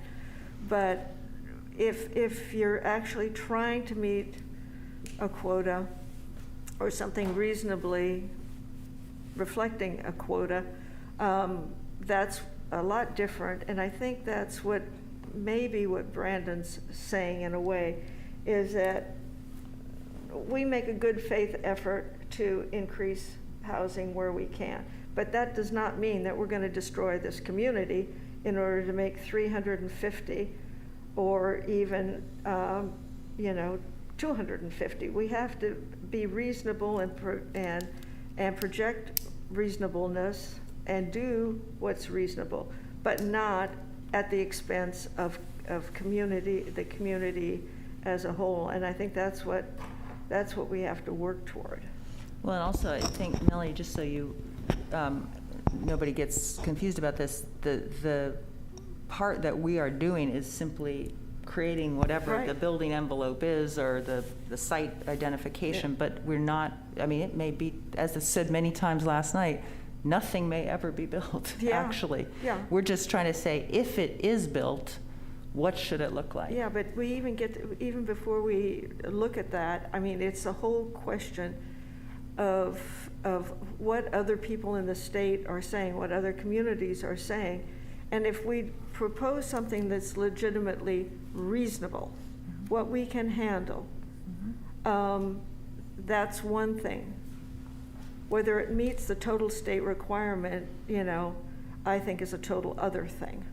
Yeah, and it would be good to know if we can do that. Yeah, and so I don't think we need to, unless we're not going to provide any incentives and there's not going to be any leeway, I don't think we have to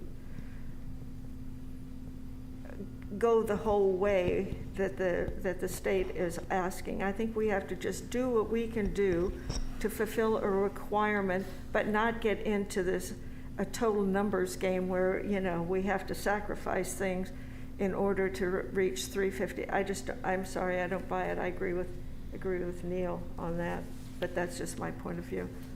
Well, Madam Chair, could I just Yes. be clear, so I know we're kind of diverging a little bit, maybe crossing over to the ad hoc housing committee a little bit here, but the city doesn't have a choice. We have to plan for 350 units. So I just want to make that completely clear. I know that some people think that that's not realistic, and maybe it's not, but at this point in time, the city doesn't have a choice. We need to be focused, and I'm speaking sort of, I'm channeling the ad hoc committee a little bit right now. We need to be creative, and we need to accept the fact that there's a number we have to get to and if something changes. But if it doesn't change, and it doesn't look like it will, that's the number that we have to plan for. It's not a guarantee that it's going to get built, but we just don't have a choice in that. And I will say, just as an architect, I said this last night, and I hope I don't have to eat my words, but I believe from having a quick back-of-the-envelope little project I did for myself, that we have well more than enough downtown, almost invisible space back in the rear of the blocks to handle more than this number without our perceiving it. That's my professional working opinion. I would like to have it tested by information that's not just my glancing at this. And that is the type of analysis that I hope we can get to as a part of our research here with this group. Doug, have you been trying to say something? Well, I think we have dual tracks here for design guidelines. One is the existing city, and that's basically our initial charge, is to develop design guidelines for the city we have. Mm-hmm. The second is the city that we're anticipating. Mm-hmm. And how do we come up with 349 units? Part of that will depend on what the ad hoc committee recommends to the council. We may have a whole new zoning district that's more intense than anything we have, maybe up at Vista Lobos, to accommodate a large portion of those 349 units. So that's where the anticipation of a design guidelines are going to come in. We might be able on 2 city properties to cover most of the obligation, and then to have infill with the auxiliary dwelling units that we will have discussed, because that's part of the existing city. So until we know the sites, and if we have to go downtown, there may be only certain streets that are designated for, so we need more information before we can go too far. I agree. Melanie? Yeah, I was just, my comments were addressing just a hard and fast number without knowing what we can do, but I'm greatly heartened by what you said, Victoria, and I'd like to see how that works out. I totally agree with that, and I think, Doug, you're absolutely right. We need to know what the ad hoc committee's coming up with, and I feel much more comfortable if you think that we can do it within our existing within our look and feel. Yeah, look and feel, and within the zoning ordinance. I think that gives us, great hope, because that means we have a great deal of control over what we're doing. And I was just responding to the fact that, we shouldn't feel, even with state regulations, that our hands are totally tied, and we have to do something that would be unreasonable. So, local control, man. yes, yes. Don and Marianne, any thoughts? Just had a question. Was there also a mandate of minimum size of one of those units that you have to create? So size, that's a good question. The size, no. The mandate is affordability. So there's a mix of affordability levels. So 349 is broken up into 4 different categories. There's above moderate, which is what we all know is market rate. And then you have moderate, low, and very low. And so those are all based on income level. So the mix, maybe Catherine, I'm going to surprise you, but I can't remember what the number of above moderate is. Do you recall? Okay, it's like the low hundreds though, I think. Like I want to say, yeah, like 118, I think 120, somewhere in there. So the rest of that 349 has to be comprised of units that are deed restricted, income verified on an annual basis. No size requirements though. It's just how the units are used and who occupies them. I love that question too, because it kind of again has to do with how can we visualize this stuff fitting in. And I happened to read this thing, and I may have mentioned it publicly before, and this is not an advocacy position, but I read an article recently about what they're doing in San Francisco to create affordability with, like, you would call them tiny homes if they were out on a piece of land. So they're like tiny studios, Yes. and the minimum legal requirement, at least as of the time of that article earlier this month or whatever, last month, is 160 square feet. So it's basically like a tiny house. It's a studio with a loft. It's like for students and people just starting out, young people. I'm certainly not for elderly people because of the ladder.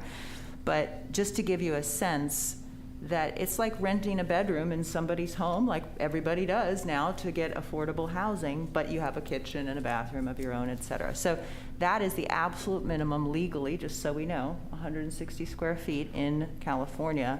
That, I would imagine, would be, obviously the most affordable thing we could do if we were at that bare minimum. But obviously you go up from there. So I think it's interesting also to think about the 349 minus 118. Does anyone know what that is? 231. So when we talk about above moderate, we're talking about you can be a billionaire and live there, and that can rent for anything. So I think that's also interesting in the analysis, or rent. And is it all rental, Brandon? That's another. No, it's just houses being built, I believe. Yeah. Yeah. So. Except, well, I should say, the above market rate, the market rate ones, right, are just houses being built. Once you get into the rentals, those are rentals. Oh, they are. Yeah. So the income qualifying is a rental. From moderate down is required to be rental housing. I believe that's the case. That's interesting. Yeah. Okay. Yeah. So we're talking about 231, and even the moderate ones, just in terms of thinking about size and stuff, are for folks, we were told last night, a family of 3 making almost $100,000 a year. That doesn't sound like a lot for our economy, but it is a lot of money. A lot of money, in my opinion, in terms of a starting job or whatever would be generous, I think. But so again, in terms of rent levels, that moderate level is not what I think we would all conceive of as sort of micro housing in any way. It would be probably a standard unit.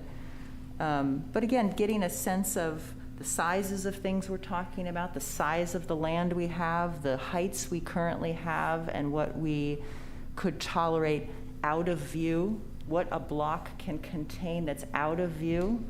The types of, it would be interesting, I think, to look at the types of projects that have already been approved that are along these lines, like the John DeLuze, which I'm not familiar with yet, but I'm going to familiarize myself. I'd be interested to see examples of when this has already happened. I know there are business and property owners downtown that I've spoken to who are very interested in preserving their establishment they have now, meaning preserving their building, not damaging it or raising it, and adding workforce housing on the back of their lot. That is I know that's I throw that out there too to the staff maybe as yet another way to look at the downtown. So we're looking at as opportunity sites through the consultant, I understand. We look at, the designers are looking at it in terms of geometries.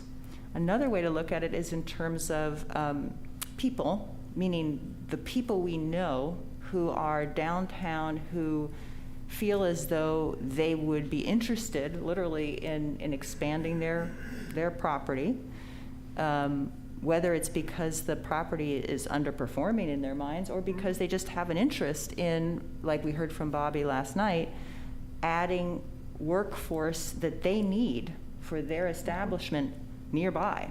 So I've heard a lot of positivity about that. So to me, that's 3 different ways at looking at kind of how you identify properties, and it sounds like the consultant has a particular expertise in the kind of opportunity site approach, but I think there's 2 others, at least that I can think of, which I would like to, learn more about, I guess. And we have about a half an hour left that we scheduled for. Is there, should we turn our attention to the garage question that was raised, or the ADU question in general? I think it would be nice, Brandon, if you could clarify for us, off the top of your head, just what are we allowed to do with ADUs? Just a brief kind of understanding of the sort of ministerial aspects of them, as I understand there may be some, and what, if any, opportunities you see for using that. The downtown seems to be a much more popular, from what I've heard from the community and from the various bodies, just because it doesn't affect residential character, and we think there might be ways to not even affect commercial character very much. But the ADUs are another animal, so tell us what you know about that. Well, yeah, I didn't really prepare anything, so I'm No, not it's going to go okay. too far Just down casual this road because question. I don't want to say anything incorrect. Casual question. I'm not quite sure what you want me to tell you guys about Well, for ADUs. example, a question came up last night. Mm-hmm.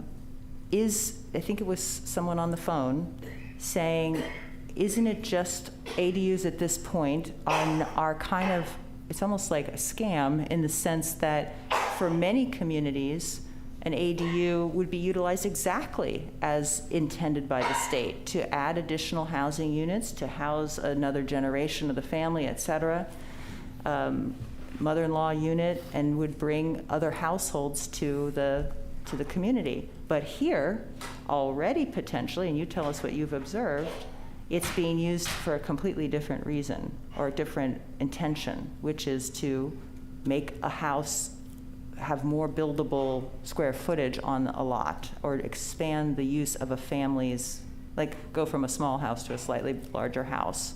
Yeah, I don't know if I really feel comfortable weighing in on that, because when Okay. people present plans for an ADU, they call it an ADU. So if I'm weighing in on that, then I'm accusing people of doing something that they're. That was an accusation from the public, but if Yeah, you're so not, I'm not yeah. gonna make a comment on Okay, that. So, okay. The planning commission reviews projects, and they have expressed some thoughts on that, and the public has expressed thoughts on that. But ADUs, if it's an ADU, if it meets the requirements of an ADU, which are all laid out in the state HCD handbook, and this, I can send that link to this group. You guys can take a look at it. If it meets those requirements, it is ministerial. It goes through a building permit process. It's not part of the discretionary review of the planning commission. If the ADU tips into things that would otherwise require a discretionary permit, like for example, if you want to build an ADU on environmentally sensitive habitat, or a steep slope that would require a permit, or it requires a variance, those things, then it becomes a discretionary action. But if it stays within a certain box, no pun intended, but if it stays within a certain box and a certain size, then it's truly a ministerial process. We don't have necessarily any control over some of the design things that we often take a lot of care on a main dwelling. So when we're thinking about ADUs, and in the ADU ordinance that we're drafting right now, we're thinking about ways to do the best job we can of creating subjective standards. So an example would be, you can't say in an ADU review for the building permit, you can't say, is the ADU consistent with the character of the neighborhood? That's just way too objective. What you can say is, does the ADU have the exact same colors and materials as the main house? That's objective. So, yes, Way too objective. Thank you. subjective. Yeah, Gotcha. that's quantifiable. Yeah. You can say for sure yes or no, and that's what a ministerial process is, essentially. It's a yes or no question. That's why building permits are yes or no questions. Do you meet these standards of the building code? Yes or no, you get a permit. So ADUs need to be treated that way when they're being reviewed as part of the building permit process. So you can put things in there like, does it have the exact same colors, materials as the main house? There's some thoughts out there that you can get a little bit closer and say, is it similar to the main house? Again, that's kind of up for debate. The word similar injects some discretion into it. So that's the line you have to walk with ADUs, is that as long as they meet the correct criteria, they are not a discretionary action. But I think you told me earlier, Brandon, just for all of our edification, that they have to follow the zoning code. In other words, they can't come up against a neighbor's lot line, for example, if that's not permitted otherwise. Is that right? So that's kind of correct. So when the state rolled out all their regulations on ADUs over a 3-year period, they pushed some of those zoning standards out of the way. For example, they said that a jurisdiction cannot require greater than a 4-foot setback on the side. So we already have a 3-foot setback. So our setbacks are more generous already than what the state is. But if we had a 5-foot setback on the sides, our zoning code wouldn't matter. You could put an ADU within that setback. So to that extent, if the ADU law is in conflict with your planning laws, your zoning code, then the ADU law trumps it, unless you trigger one of those discretionary permits like I talked about. But that's basically the gist of it. So I don't want to accuse anyone of any malign thoughts, but going forward, it does seem that in a market, a luxury real estate market like we live in, this particular law that the state has for ADUs may not fulfill its intention here. And I don't know, I think the answer is not an optimistic one, Brandon, but I just want to ask you, do you see any legal chances, whether in the design guidelines or the zoning code or anything else, or any other laws, any codes, to use the ADU process to fulfill this obligation we have in the spirit it was intended? In other words, that these units actually are available. And just for everyone's information, one of the things discussed last night is that you can certainly build an ADU at market rate, and nobody, at least at this moment, can say otherwise, and then that market rate ADU has no contribution to the affordability piece, and there's no incentive, as I understand, unless you tell me otherwise, that anyone would ever deviate from a market rate ADU in this town so far. Well, I guess I'll say, I feel like we're dipping a little bit into the Housing Ad Hoc Committee's world of talking about how ADUs might fill our housing needs and changing code to require them to be used for housing. I'm not sure that really fits in here, but I'll answer the question. Let me quickly explain that when somebody raises an issue of the garage, for example, and the parking and the right-of-way, and whether the garage is getting converted to an ADU, and where that garage should be situated and everything, I guess the nature of my question is there any room for a design aspect to this that could help with the problem? Maybe that helps narrow it. Whatever's in their charge is that. I think the original question was, can we do anything to make them use it as a rental? Which, that's, the answer is no. We can't do that. As far as design stuff, it's the same answer I gave earlier, that there's only so much you can do with an ADU that it can't be discretionary. So again, you can say things like, has to be the same. So if there's a measurement or some sort of quantifiable thing, you can check a box yes or no. That's the review you can do on an ADU. Well, for example, the garages now have an exception in all of our documents. They don't follow the same rules as houses, as many people know. They get to come into the front setback if that's deemed. It has to be approved by the Planning Commission. Right. Yeah, that requires a permit from the Planning Commission to do that, but that is possible. If it's a garage, if it's used for a vehicle, it can be treated differently than the rest of our normal process for design guidelines. And the thought behind that, as many of us know, is variety on the streetscape. It's considered a way to break up the mass, and it has design intentions. If that building is used for something else, does it, this is a design question, get to the same design treatment as a garage-sized thing, qualify like a garage does, for example, for that special design treatment? That would be because we've been talking about conversions of garages to ADUs, so So I think I understand your question. Yeah. garages can be converted to ADUs. So let's say someone built a garage, got permission from the planning commission, it's in the front setback. They want to convert it to an ADU, building permit. That's non-discretionary. So that's a simple conversion. If someone were to, and one of the things we're working on in the ADU ordinance right now is if someone wants to build an ADU from scratch in the front setback. This is one of those areas that's been, challenged at different levels around the state of people saying we don't want ADUs in the front setback because it's a dwelling, or if you put it in the front setback, then the door has to be located on the rear of the ADU, things like that. So if it's a ministerial yes or no question, is the door located on the back side of the ADU, yes or no? Yes is an approval, anything other than the back is no. So those kind of things. So you have to think from the ministerial perspective. We're still working to see, what the possibilities if we wanted to limit ADUs being put in the front setback. What legalities are involved in that, but yeah.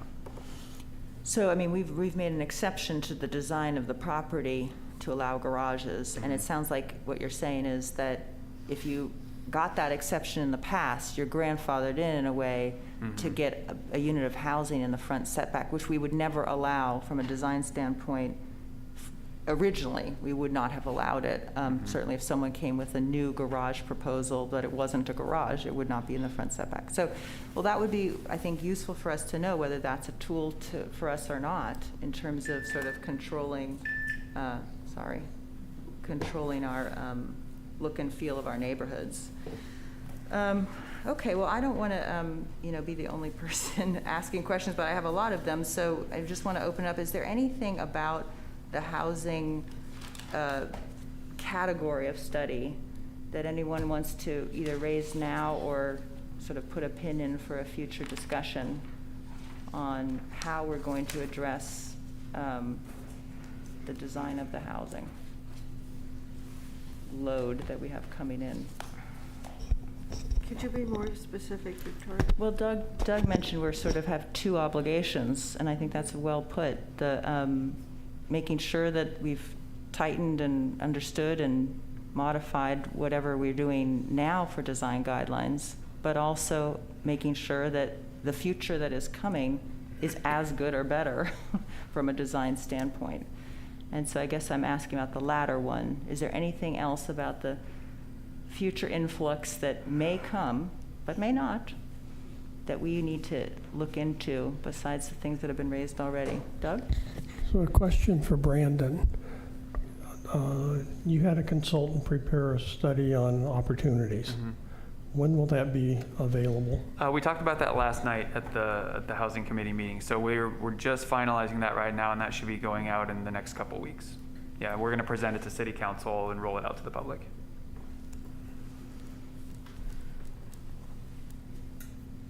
Anyone else, Marianne?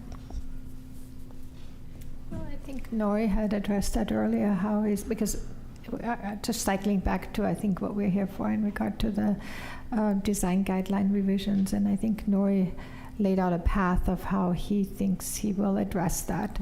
I'm kind of skeptical how you do that without having more definition of what's needed, how to actually accommodate that many units. So I'm really looking forward to seeing that study. I think we can't do much without that, really. And Nori, just to check in with you on that point, Marianne said, if you say that you're accustomed to preparing that, what you were calling bulk plane, what I was calling kind of max envelope, is there, and that this was something the community you heard saying they strongly wanted to look into, is that something we can get on your schedule? And we don't have to discuss that right now, but if you could think about that, and maybe I can circle back with you with Brandon for figuring out how to get you what you need to present some thoughts about that for our downtown. Yes. Okay. All right, we'll circle back.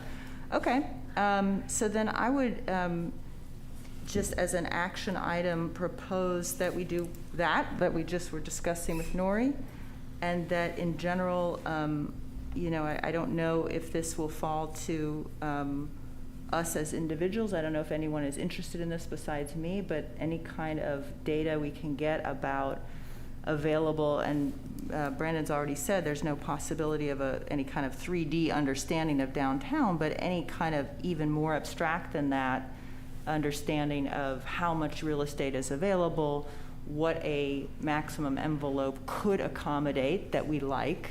And is anyone interested in looking into that from this group here? I will do it also. I think Brandon already said we'll get that within the next, we get the opportunity sites within the next 2 weeks. And after I think we get the opportunity sites, we can look at what that looks like in 3D if we want to, I guess I think the opportunity sites are things like Vista Lobos, not in the downtown necessarily. No, it is the downtown as well. That's Some what of I was it's saying to downtown? Mary Ann. Yeah, it's downtown, it's Vista Lobos, it's city-owned properties. We have some streets that are not, never gonna go through, so like eventually abandoned streets that are just grassy land. There's a lemon tree on one of them. Grassy land that, is an opportunity that the city owns. So there's opportunity zones in the residential, commercial, and those outlying districts like Vista Lobos. And when did you think we would be able to check that box and see that stuff? So that will be out here in the next couple weeks, and we're planning on presenting it to the city council. Oh, and there's the Flanders Mansion, remember? Oh, I forgot about that. Yeah, thank you. Yeah, that came up last night as well. It did, Yep. it did. Okay, so next couple weeks, we'll see the opportunity sites. As I mentioned before, I believe that the entire downtown is an opportunity site. And, I don't know how I can do this by myself, but I really do want to understand better the square footage that's available down there. If anyone else wants to look into that or has any ideas for me, please contact me. I guess maybe I'll just, I don't know if there's real estate folks who can help with that question and figuring out, what is the gross versus net that's available.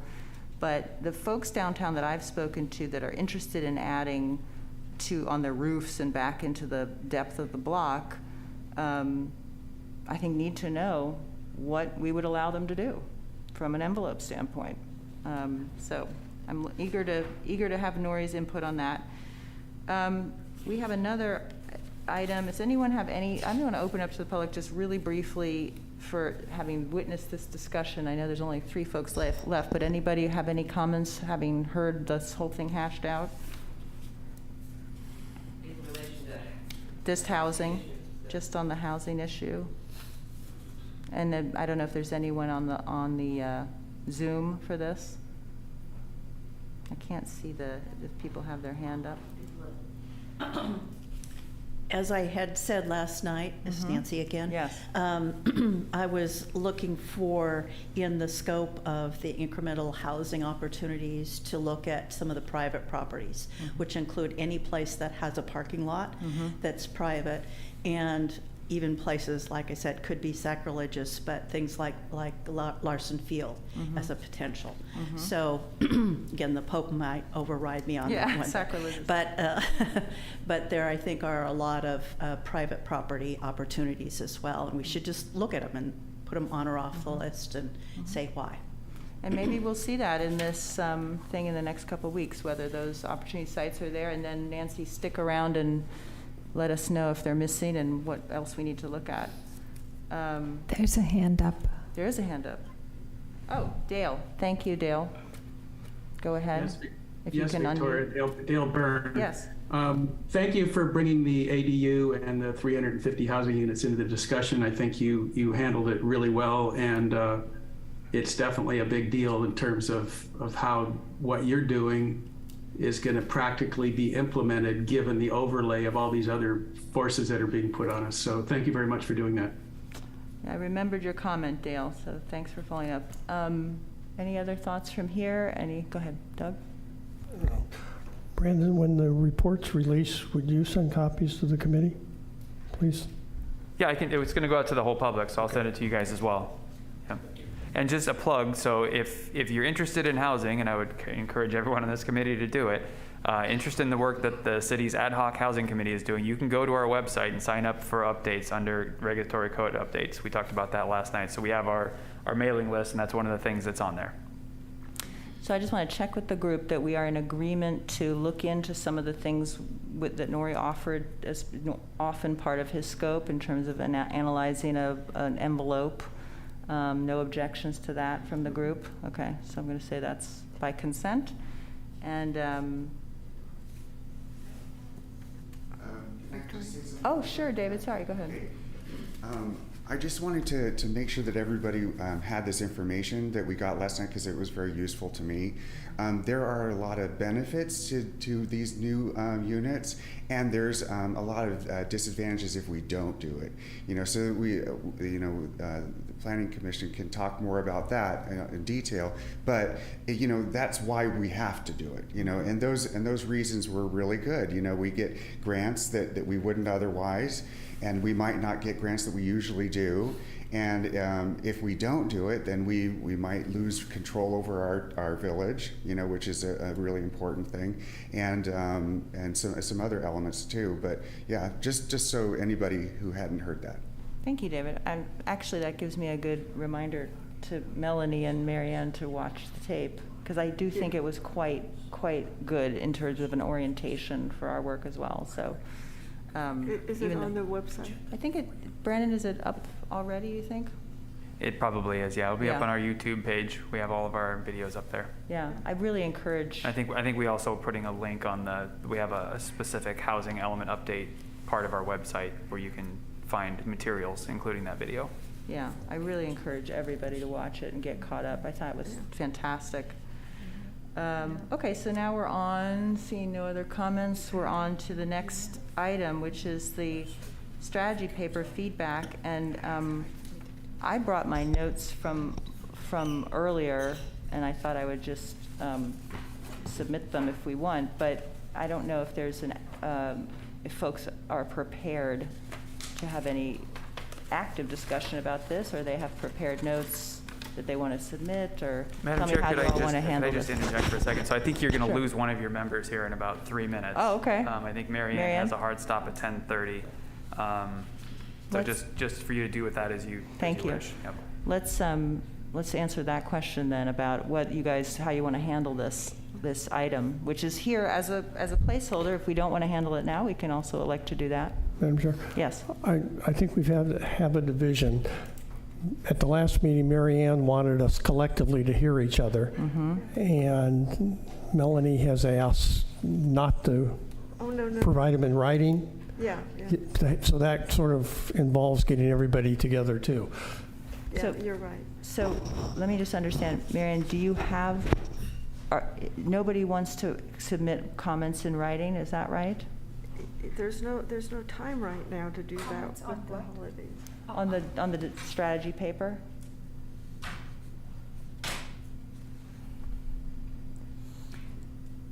I have a hard time. I really have to be somewhere. Yeah. So I'm sorry Do you want to hit just? that right now. Yeah. I don't mean submit them right now, but Yeah. in the future, or no?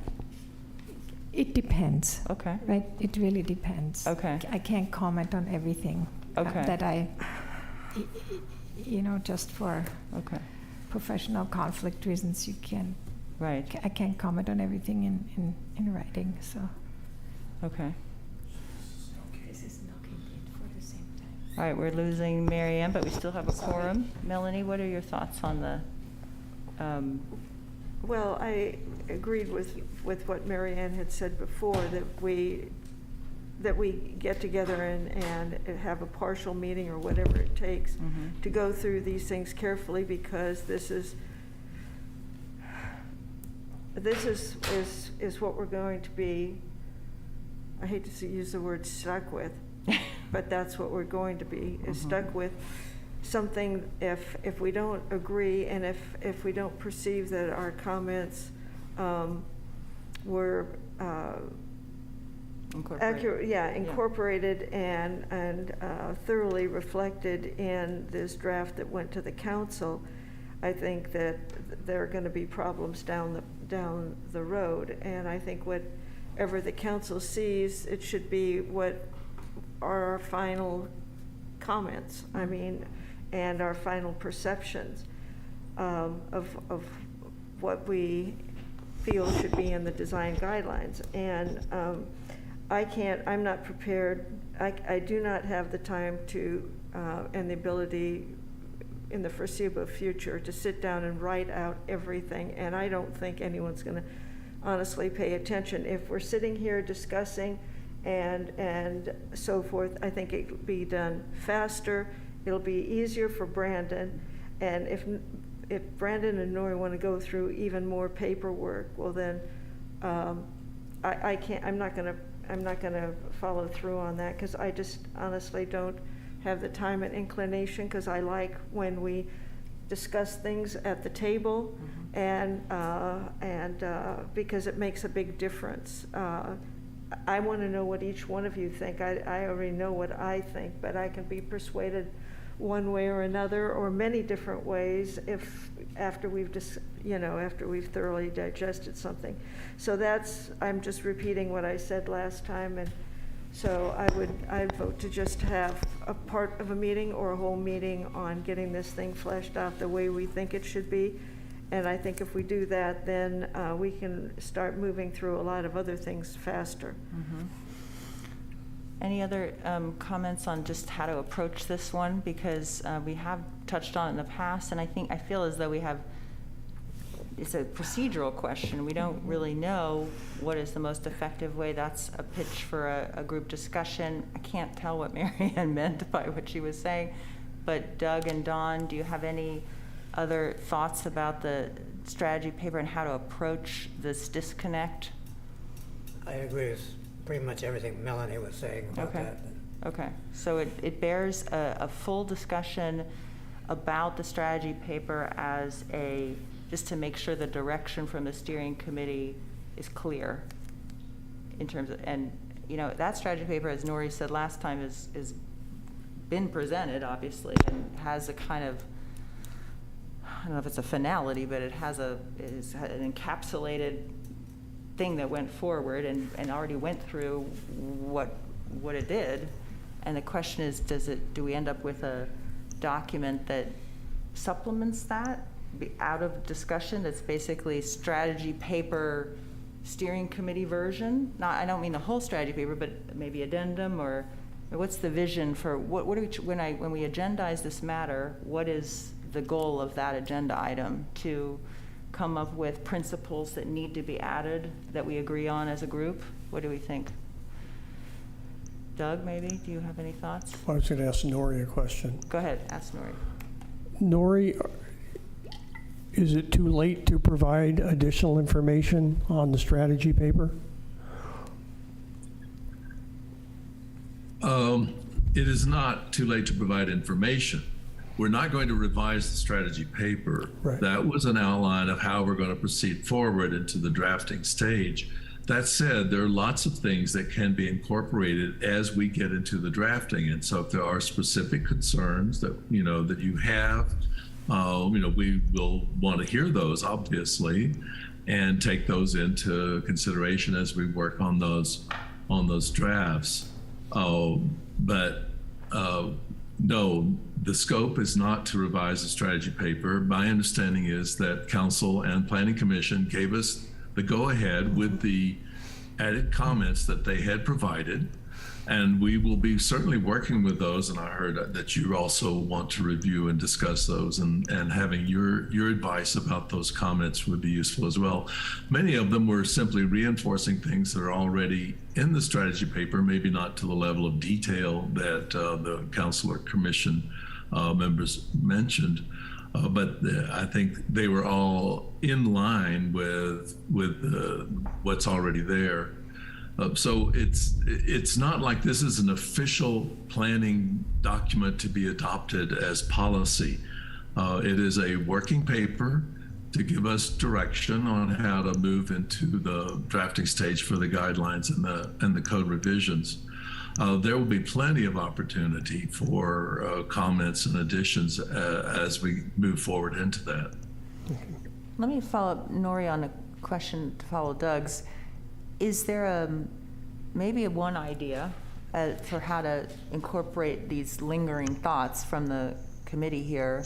Has to do with an early glimpse, and I don't know how far along you all are on drafting the first version, but is there something that's kind of in between that we could do as a way so we don't feel like we're going backwards, and but the influence on the draft is made clear? Is that, I'm just throwing that out, that's obviously a vague comment, but I don't know if that would be acceptable to those who already spoke. I'm going to jump in on that one just because, and Nori can tell me what he thinks, but I think if you're asking for, a peek at the little bit of work that Nori and his team have done on the guidelines so far, I'm not sure that's the best idea, just because then it becomes a public document, and I think we'd rather go out to the public with the product, so that we can have thoughtful comments, because you may have a comment on the first quarter of it, but that might get resolved in the later part of the document. Right. So I think there's some danger in that. Sure. But I don't know, I'd love to hear what Nori has to say too. Well, yeah, it's sort of like seeing sausage being made. Yeah. There are parts of the draft that are pretty intact, and so we're tweaking words there because they already exist in pretty good form, and the feedback so far is that what is in the existing guidelines is still valid. There are other places where we're working on new language, and or there are notes that say we need to insert a new section here based on what we heard.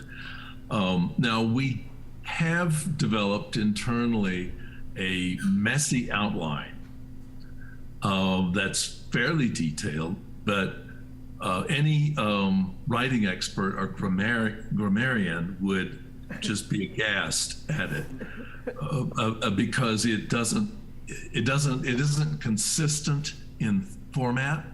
It has a lot of detail in one place, and then in another place it has a single sentence that says we need to do this. I could maybe clean that up a teeny bit and pass that on. And that might be where you could add notes of saying this is where we want to be certain topic X is inserted. That it will show you the general structure that it was described in narrative form in the strategy paper, and show you where new material is intended to be inserted. So if you will take it in the spirit and understanding of that it drafted for us to work internally, I'd be happy to share that. Well, I think that sounds like a very generous and revealing offer to show us your cards.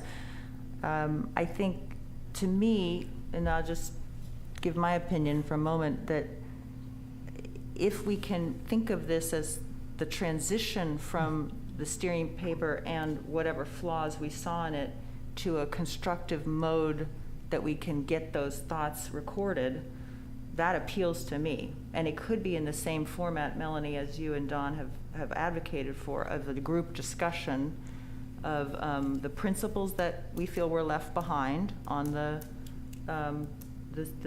document there, and then true disciplined, input into the how to translate both the directional strategy paper and what was left out, in your view, of the strategy paper into this new thing. What do you think about that? To have something in front of us while we do it.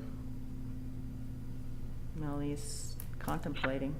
Well, I don't really have a problem if it comes up soon, because I think we need to wrap this strategy paper up, and because it's the basis of everything, I think that it has to really reflect what we're doing. What my suggestions will not be monumental suggestions. I'm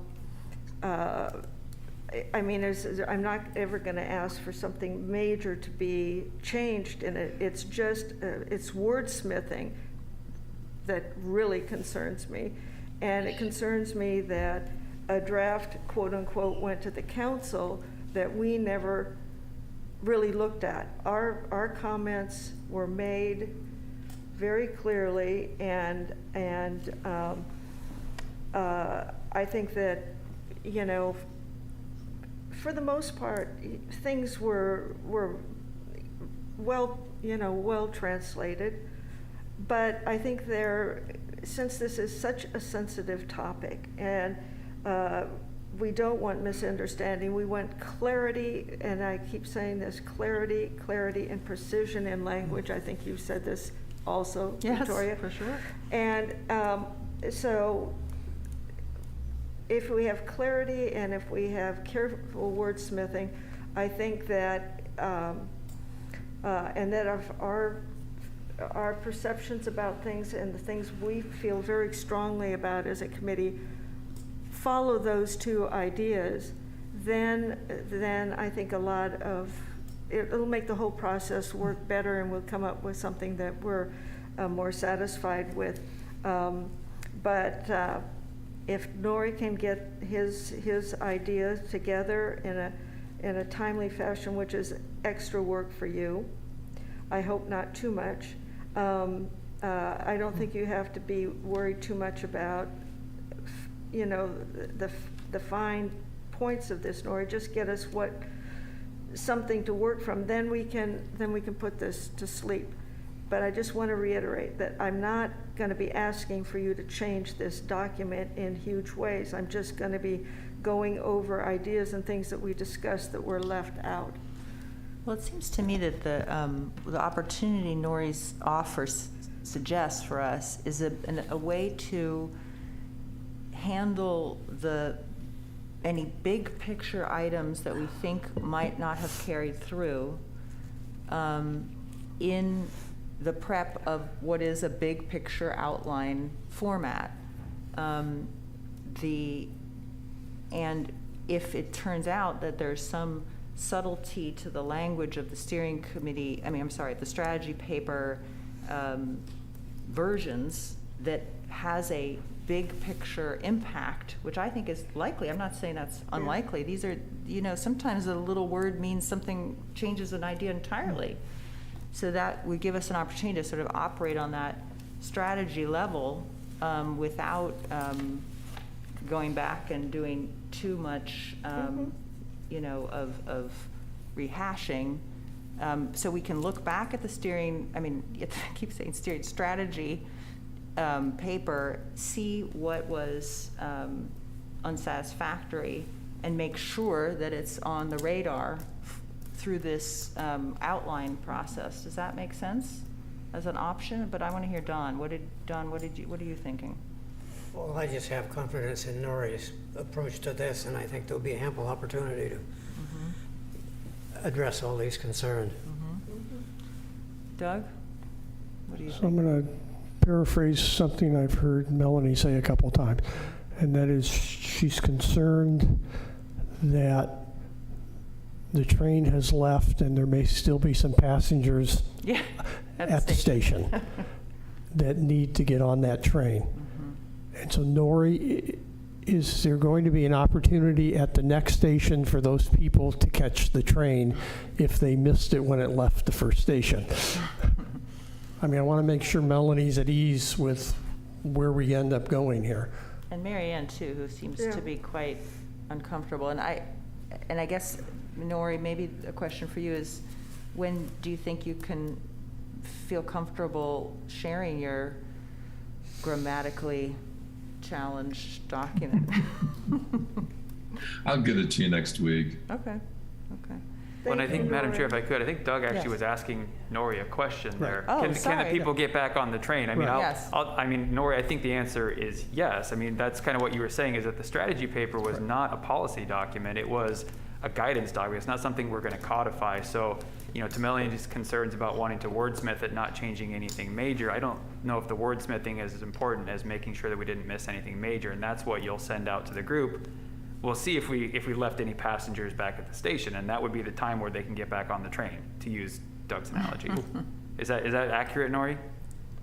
Yeah, and not understanding yet exactly what the comments are, it's hard to say what the level of detail is, but the editing and the wordsmithing will happen at the draft document stage.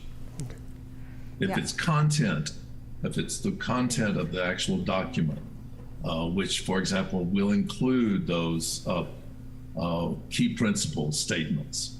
And if you want to edit those, we've received several edits in the workbooks that we will be incorporating into those as well. And so you will certainly have an opportunity to edit those principal statements in the draft document. And they may even make more sense there than freestanding in the strategy paper. Well, are you satisfied with that, Melanie? Yeah? Okay, so I think we have a kind of framework for how to proceed. And maybe when we get your outline, and, you know, we'll figure out how to agendize that, and which does actually kind of flow into the next. So we're basically continuing this item. We've discussed how to handle it, but if there are no objections, we're kind of continuing the meat of it for now. Does that make sense? Yes. To everybody? Yeah. Okay. So, and it flows right into this future agenda item, and I know we're running 15 minutes late, so for our, you know, not that it's a hard stop, but I would like to see if we can move through this quickly. Future agenda items. I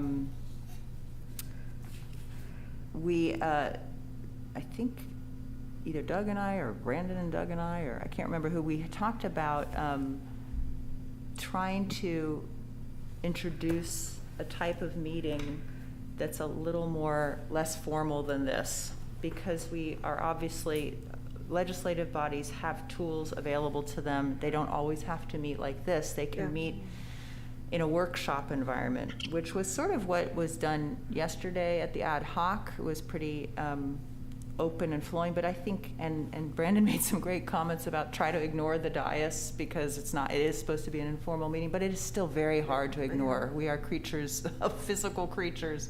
We see a dais, we see microphones. It is not the same as a loose discussion. So we've been talking, at least I guess Doug and I, about a possible introduction of a workshop type format for some topics. And so just to throw that out there, and then you have on your agendas that the landscape ordinance could be one of those topics that is more in a workshop format. So as you're thinking about what we should do absolutely next, think about the option of a workshop format potentially for our next meeting, or the one after that, or whatever, where we might meet around a table, and it may even be at the library or someplace more casual or something like that. So, thoughts about near-term agenda items? Well, I think your workshop idea is great. I mean, we can do it right down here like we used to. I mean, you know, that's a good format. Everybody, we don't have to impose on the library or anybody else. And it's easy to hook up mics on a larger table, right, Brandon? I mean, we could make like a circle. Is it? It's not, actually. It's harder, probably. It's hard, yeah. Because, we'd have to get new microphone cables. So these are all hardwired into this podium. Yeah, it wouldn't be that easy, But actually. We would need to use we would still need to use the dais to do a workshop. If we did a workshop in another community space that did not have Zoom capabilities, is a technical question for you. Is there something illegal about that at this point? No, I mean, you're cutting out potentially some members of the public that are used to participating via Zoom. So I don't know if I'd advise that. Yeah, just what everyone's used to. There's still people that aren't comfortable coming in person. We currently have 8 people at the most. We had 12 on today. So more than you had in this room. Is there anybody on the screen still that has a strong feeling about that? I would like to actually open this up to the public for a second and see that group. It is a little bit tough to get some types of work done with this technology that is required here. Is anyone on the Zoom have philosophical opposition to trying an in-person, more casual gathering? I saw a hand flash. Carolyn Walker Davis. Yes, hi. Hi. I am off-site most of the time, but a very interested, off-site participant. So I would love I would love to keep the Zoom option available. I mean, it is really great. I'm not at all dissing it. I like it. I just don't know how to, we're in a technological problem. Anybody else? Thank you, Carolyn. Anyone You're else welcome. want to weigh in on that issue? Brandon, do you have any ideas of any other options to solve this conundrum? Well, let me ask a question. Doug just asked me a question. If you guys want to, do you want to have Nori stick around for future agenda items? Yeah, you probably don't need to stick around. Nori, right? unless you want to, you're welcome to hang We out. can- But Doug just No, I really do need to leave. Yeah, no, Okay. of course. Thanks, Nori. Good to see you. Thanks. Yep. Oh, hold on.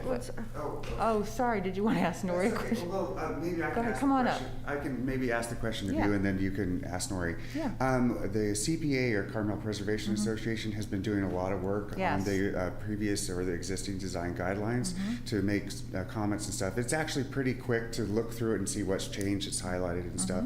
We'd like to make that available to you and to Nori. So I just wanted to see, is there a timing for that? And then there's the way of putting it on that site that you told us, perhaps. Yeah. Just wanted to see if that's going to be. Thanks for bringing that up. I have been in close contact at the farmers market, including yesterday or whatever, Okay. with the CPA about when they want to, when they think they'll be ready, and to let me know as soon as possible. Oh, there's a presentation, but this is just the documents. And the document is in final form? Yeah, so Okay. this has been reviewed by a number of people on the steering committee. Okay. Well, the whole steering committee has reviewed it. Okay. And so we'd just like to provide this to you for your Why not? reading. And then an actual presentation with a PowerPoint will be done that sort of is more of a consolidation of the concepts. Great. So kind of keep it brief. If you want to pre-present a document to us, you're free to do that. And otherwise, we can receive it at the same time as the presentation if you prefer. It's up to you guys. You can also, I think what you're asking, you can also just email it. If you email it to me, I can distribute it to everybody. Okay. And get it out. You're wanting them to just have it with them and read it. I just like everybody to just take a look at the Sure. changes, just so that they know, what the organization is concerned about. Okay. It's We not a wel- lot. It's we- not a whole lot of reading. No, we welcome the email if that's how you want to do it. Okay, That'd be cool. great. Thank you. Thank you, David. So let me try to answer Marilene's question. Yeah. So I think your question was, how do we have a meeting where we don't have to have microphones and have the technology and all that stuff? You just want to be around a table? Well, what I was thinking of, in the past with the first design traditions, we had it set up out there, like we did, I don't remember, June, July, we had a meeting. You mean like our community workshops that we've already done? Yeah. Yeah. But not a huge venue, but just here in City Hall or someplace that's easy for staff, or maybe it's already equipped. I have no idea. I don't think any of us have any idea what all the potential is. But, if we want to do workshops, which I think are a good idea on, for some items, what are our possibilities? I mean, you know better than we do how something would work. Well, I'll say this. So if it sounds like maybe, Melanie, what you're contemplating is more of an actual workshop, similar to like what we did in June here. And I will say, if that's what the steering committee wants to do, that's a pretty big time commitment for staff. No, that's not what I'm saying. Okay. I'm just saying, for us to get out of here, if that's what other people are talking about and what people in the community have suggested, I'm just saying that it's been done before. If we have a table down there with the steering committee down there and the public, around it, then is that something that's workable? Because we're all going to be basically across the table. Sure. Well, so if you recall, when we started doing these meetings in public, we did that. Yeah. And the feedback we got from the community that came was that they couldn't hear everybody. And that's why we moved up here. Okay. So that's the issue technologically that we're dealing with. Now, to say that if this is where I was going with the bigger effort for staff and more cost, we can do anything. So if we wanted to have microphones down there, there's going to be a cost associated. Now we're talking about paying for a company to come and run cables and all that stuff. So that's kind of what I'm trying to balance is what your desire is versus what we can do with what we have. The steering committee could absolutely decide to just go sit down there on the floor around a table, just like we did when we started. But would probably advise you that you're gonna hear the same thing from people that can't hear what you're saying. Yeah, well, I was just trying to Well, respond let me throw in, sorry Yeah. to interrupt real quick. Sure. I think that maybe what Melanie is referring to is something that we haven't tried yet, which is, I understand that people couldn't hear us when it was just the 6 of us around a table and everyone was layered back in the room. Yeah. But in the past, many of our community issues have been hashed out around a big table. Yeah. Where everybody can hear, and there's maybe a mic on the table for Zoom folks, but otherwise it is, I think it's very hard if I'm just talking to Melanie like this and there's someone 5 rows back who Yeah. can't see my lips moving, can't see them anyway. But if they're at the table, first of all, it's a different, this is like Potsdam or whatever after World War II, you know, the round table and everybody's in, you know, they're trying to resolve the Treaty of Versailles. But, you know, you need, it's a dynamic that's often very carefully, you know, conceived, but the hearing thing is solvable, I think, just by getting everybody at the table. Come on up, David. I just had a quick thought. You know, we could sit around a circle without a table, and we could just pass the microphone to each other. That might feel a little bit more informal, and then we'd still be able to help the Zoom participants. Yeah, something like It's that. just an idea. Yeah. I mean, we do have that wireless mic that I was lucky to have last Yeah, night. if that's what the steering committee is looking for, something at that level, it's certainly doable. Okay. Yeah, I just like I said, anything's possible. if we're gonna start spending money on workshops, I gotta go and get some money for that. I think this is actually in a way the opposite, like less, hopefully less technology. Yeah. Well, I don't have a problem of what we're doing right now because we're very open and it's, you know, we've got a small group here and a small group on Zoom, and I think it works well. But for certain items, if other people think that we need more collaboration and we need to break down the wall here, the perceived wall, then I'm totally open for whatever, you know, anybody wants. But, you know, I'm not the one that had the issue here. I'm just kind of responding to what Victoria mentioned. As a workshop concept, As a workshop concept and trying to get something that is workable for all of us. So let's say we did have this more casual gathering, and again, we can decide as we discuss the topics whether it's suitable to casual or not. Way? But what would be the next topic on everybody's mind here that we should devote a session to? What is the next preferred topic? Dawn, I'm going to start with you.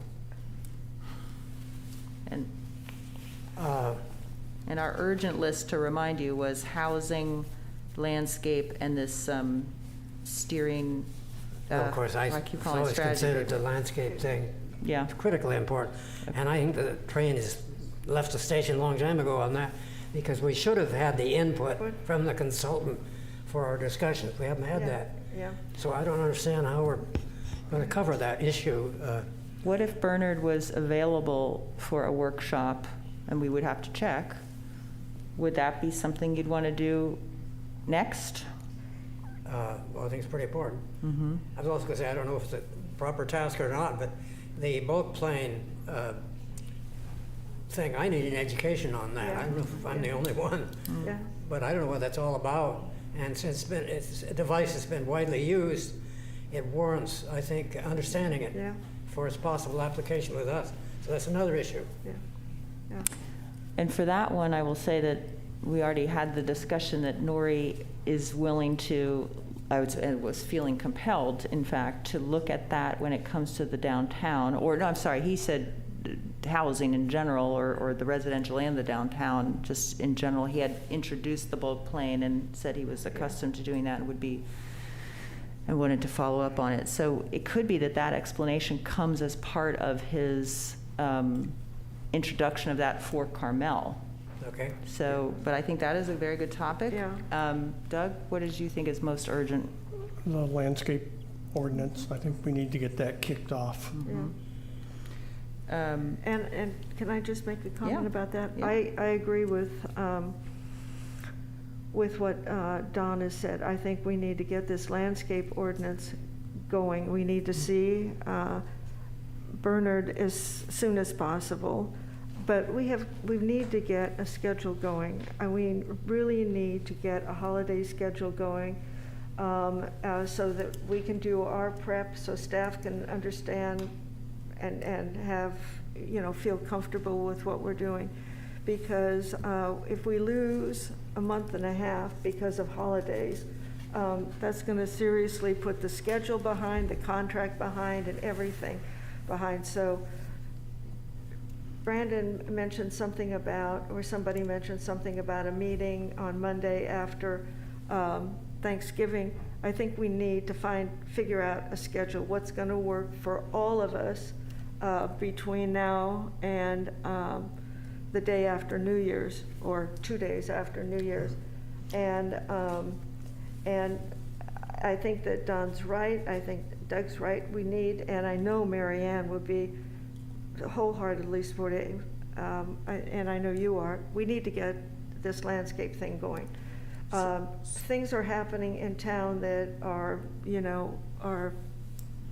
going to change, and there's so much in flux right now, so much changing. I mean, so many trees are being cut down, new trees are being planted, and I just like, if we're going to talk about landscaping next, I'd like for us to have a list of, from the forestry, of trees that, well, let's just see I want to see their tree list. So let me ask you this, Melanie. I've already mentioned this to Brandon, but there is an online tool that I'm happy to walk folks through, a scheduling tool called Doodle. I don't know if people at this table have ever heard of it, but what you do is there's like a grid, and you just put up, it's a common calendar, and you just put up when you're available. And we see where everybody overlaps, and that's our meeting date, basically. If we don't do something like that, I think if you're trying to get something scheduled out and find the points of intersection going forward, it's going to be very difficult. And I'm happy to, as someone who's familiar with the tool, get on the phone with you or with Don or whoever hasn't seen it before and walk everybody through it. But is that okay as an idea, as a scheduling, if we're worried about pinning down dates going forward? What do you think, Don? Well, sure, I think any tool we can use to expedite things is great. And Okay. yes, I'm kind of a Neanderthal when it comes to. Yes. Well, we'll give you a you've got tutorial. company. Okay. And You've got company, right, Brandon? But we'll take care of you, though. Well, that is a powerful tool. We use that kind of stuff all the time, so it'd be a good way to coordinate everyone's schedules. Yeah, as long as I can get some help. Yeah, no, help is in the So, help Madam is Chair, on the could I way. just offer some food for thought? Please. So, if you recall, one of your first items was we're going to be going to the City Council now. We're going to be putting together a conversation with City Council about scope and contract and timing and all that. So I would offer maybe that what we're talking about right now is somewhat dovetailed with that, depending on the outcome of that conversation with City Council, even to the extent of how far down the road of the landscaping ordinance or landscape design this committee goes. For example, Melanie, you just mentioned you'd like to see a tree list from the forester.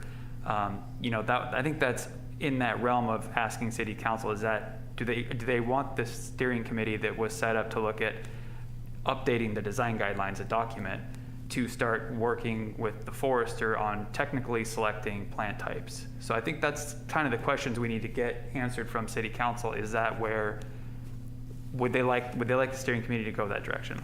Well, how can we possibly discuss right-of-way without discussing trees? Well, I think that's... And the whole idea in our principles is that we are a forested community.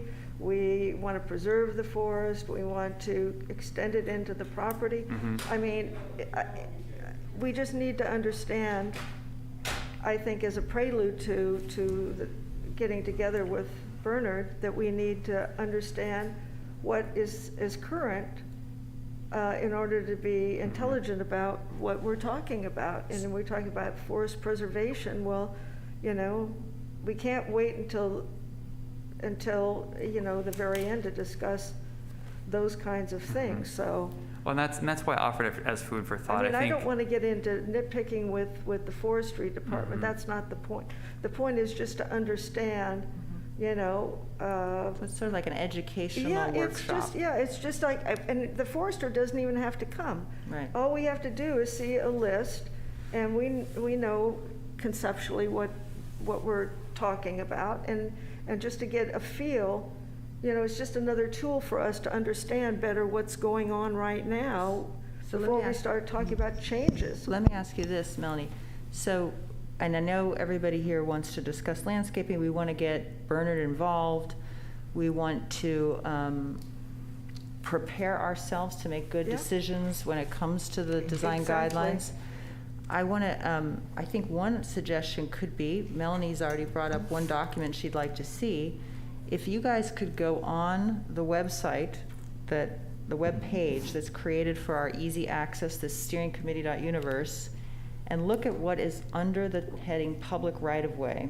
Right now is just the Carmel Public Way guidelines, the general plan circulation element, the general plan open space and conservation element, the Carmel Forest Management Plan, an APA zoning article that Doug provided, and a Boise landscape ordinance as an example of a landscape ordinance is all there now. So that's 6 documents. You can see it.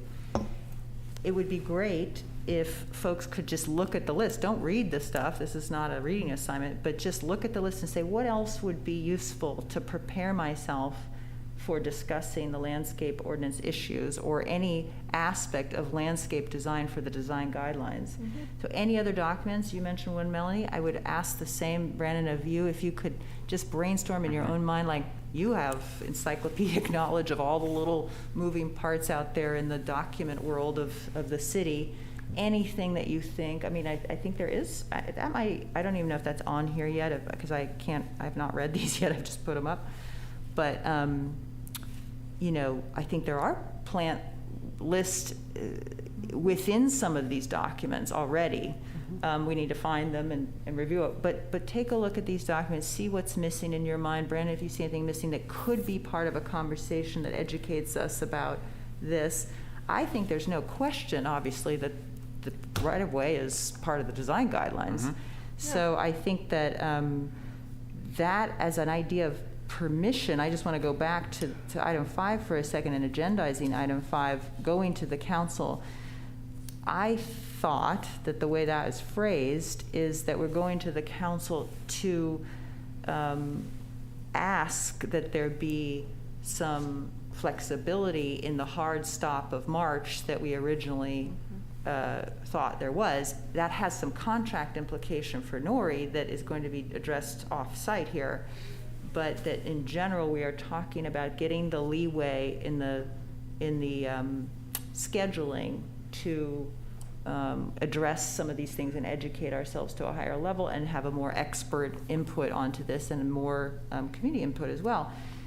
Which goes back to, so now I'm requesting, if I see no objections, that we all look at what we would like to see as a document to look at, including staff. I also, this has come up several times today, I would like to request, unless there are other objections, any objections, a timeline type of document, you know, whenever, as soon as it's convenient. And we can all participate in that if we have thoughts on it, but it just says, for example, the event horizon for the general plan, for example, as came up today, is going to be middle of next year. Those sort of important points, how they may or may not affect our agendizing things. I think we need that in order to be better at agendizing things in general. And then the question for you all is, next time we meet, within our own scope that we already know we have, is it ask Bernard if he's available and feel like we can better prepare for the landscape stuff, or do we want to, same thing, we're a little bit dependent on Nori getting his outline together, but we want to, which one comes first is the question to the group. I think Doug was thinking landscape. I think we need to collect our thoughts on a landscape ordinance, look at the examples we have, get some additional if we can. and have a skull session amongst ourselves. Mm-hmm. If Bernard can come, that's great. If he can't, that's it. And then that, I mean, just to go to the council and say, we want to do a landscape ordinance, I think we need some meat on the bone. Mm-hmm. And do all of us feel comfortable doing some major reading to prepare? Because then I will assign readings, or at least assign the ones we already have and go forward from there. Ready to? Well, I'll track some more down. Yeah. There's Okay. the 2 on there. I'll get some more for us. Okay. And that's great. And everybody's welcome, including anyone from the public, to, give us things that would prepare us Sure. mentally to address this issue. So it sounds like that, is that the direction? And then we'll wait for Nori on the outline to tackle that. So the next meeting would be to start the prep for the landscaping? Okay, yeah. Is that good with you, Don? Yes. Okay, so that, seeing no Can objection. I just say one thing? Yes, please. So when we're talking about scheduling, Mm-hmm. last meeting, we said we were looking at more frequent meetings. Mm-hmm. So that's what I'm trying to get at, is that we need to, it's very hard to prepare for things if we only have like 2 days' Yes. notice or 3 Yes. days' notice. Because it does not fit into Mary Ann's work schedule, it doesn't fit into some people's travel schedules, it doesn't fit in necessarily with Brandon. We have to figure out as soon as possible how we can start moving on the things that we've been discussing today. And so we need to do it in a more timely fashion. So I think that your proposal of the calendar Yeah, group and calendar. And helping Don and me with that. Obviously, Doug knows about I this. can help Doug too if he doesn't. I don't know who uses this. I've just used it for other committee work. But whatever makes it Yeah. easy for staff and all of us, I think we need to look at that. I think it's a great idea, Victoria. And how about And the the week after Thanksgiving? Sure. I'm Don, are I'm you around the available. week after Thanksgiving? Last week of November going into December? So it's like, Yeah, I'm going to be out, so the weekend, Monday and Tuesday after Thanksgiving. okay. Yeah. Weekend, Monday and Tuesday you're still partying, Pardon me? you're still partying, holiday partying, but then after Tuesday, that week you're around, you're saying? And I'll doodle. Yes, yes, I'll yes. doodle. Okay, and Doug? Anytime. Okay, so that's just a general thought. Yeah. And then we'll go to the doodle and see, because I think you make a very good point. The agenda schedule is 24 to 78 hours, Yeah, or whatever, we- 72 hours.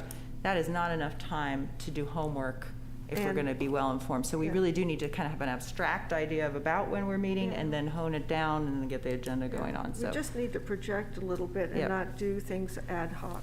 So let's say that the next topic is landscape, and please now go to this list so far, see what you think, add, subtract, whatever, and start to suggest readings that we will, and this is again an announcement I've made many times, but I keep making it, that this is a publicly accessible web page of research resources for everybody, not just for us.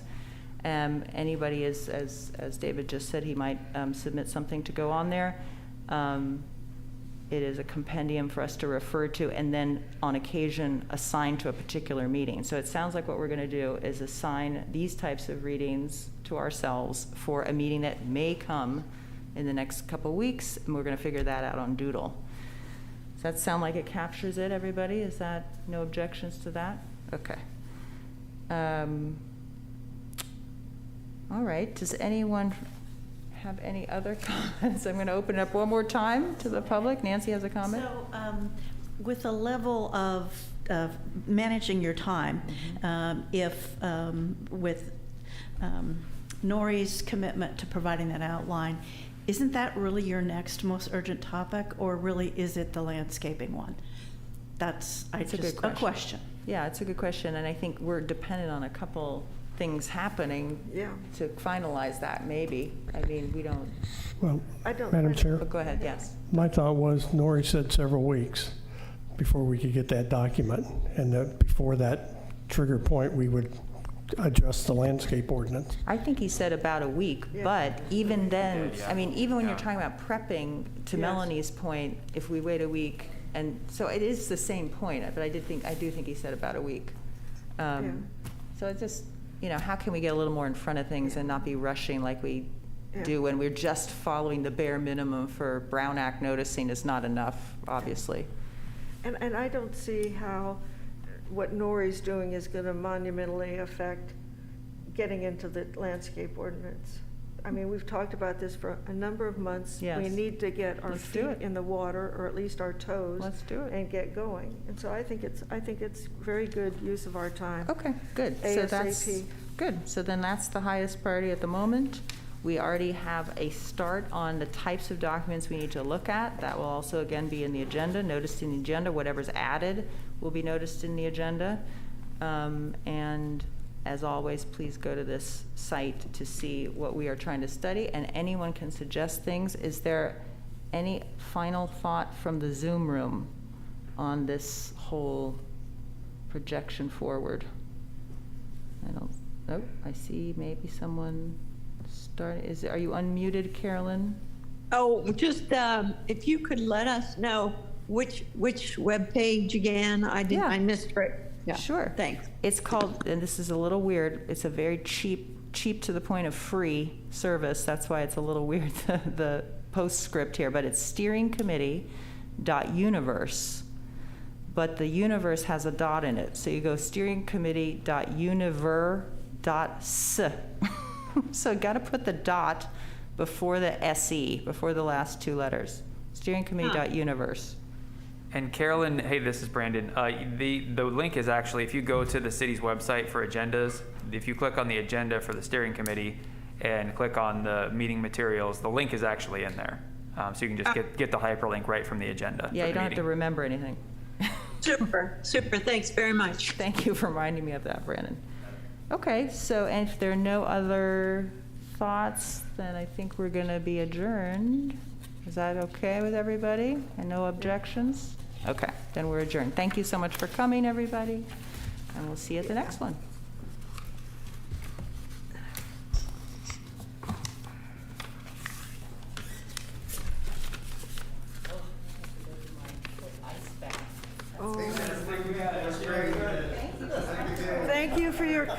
Thanks for your help, Neil.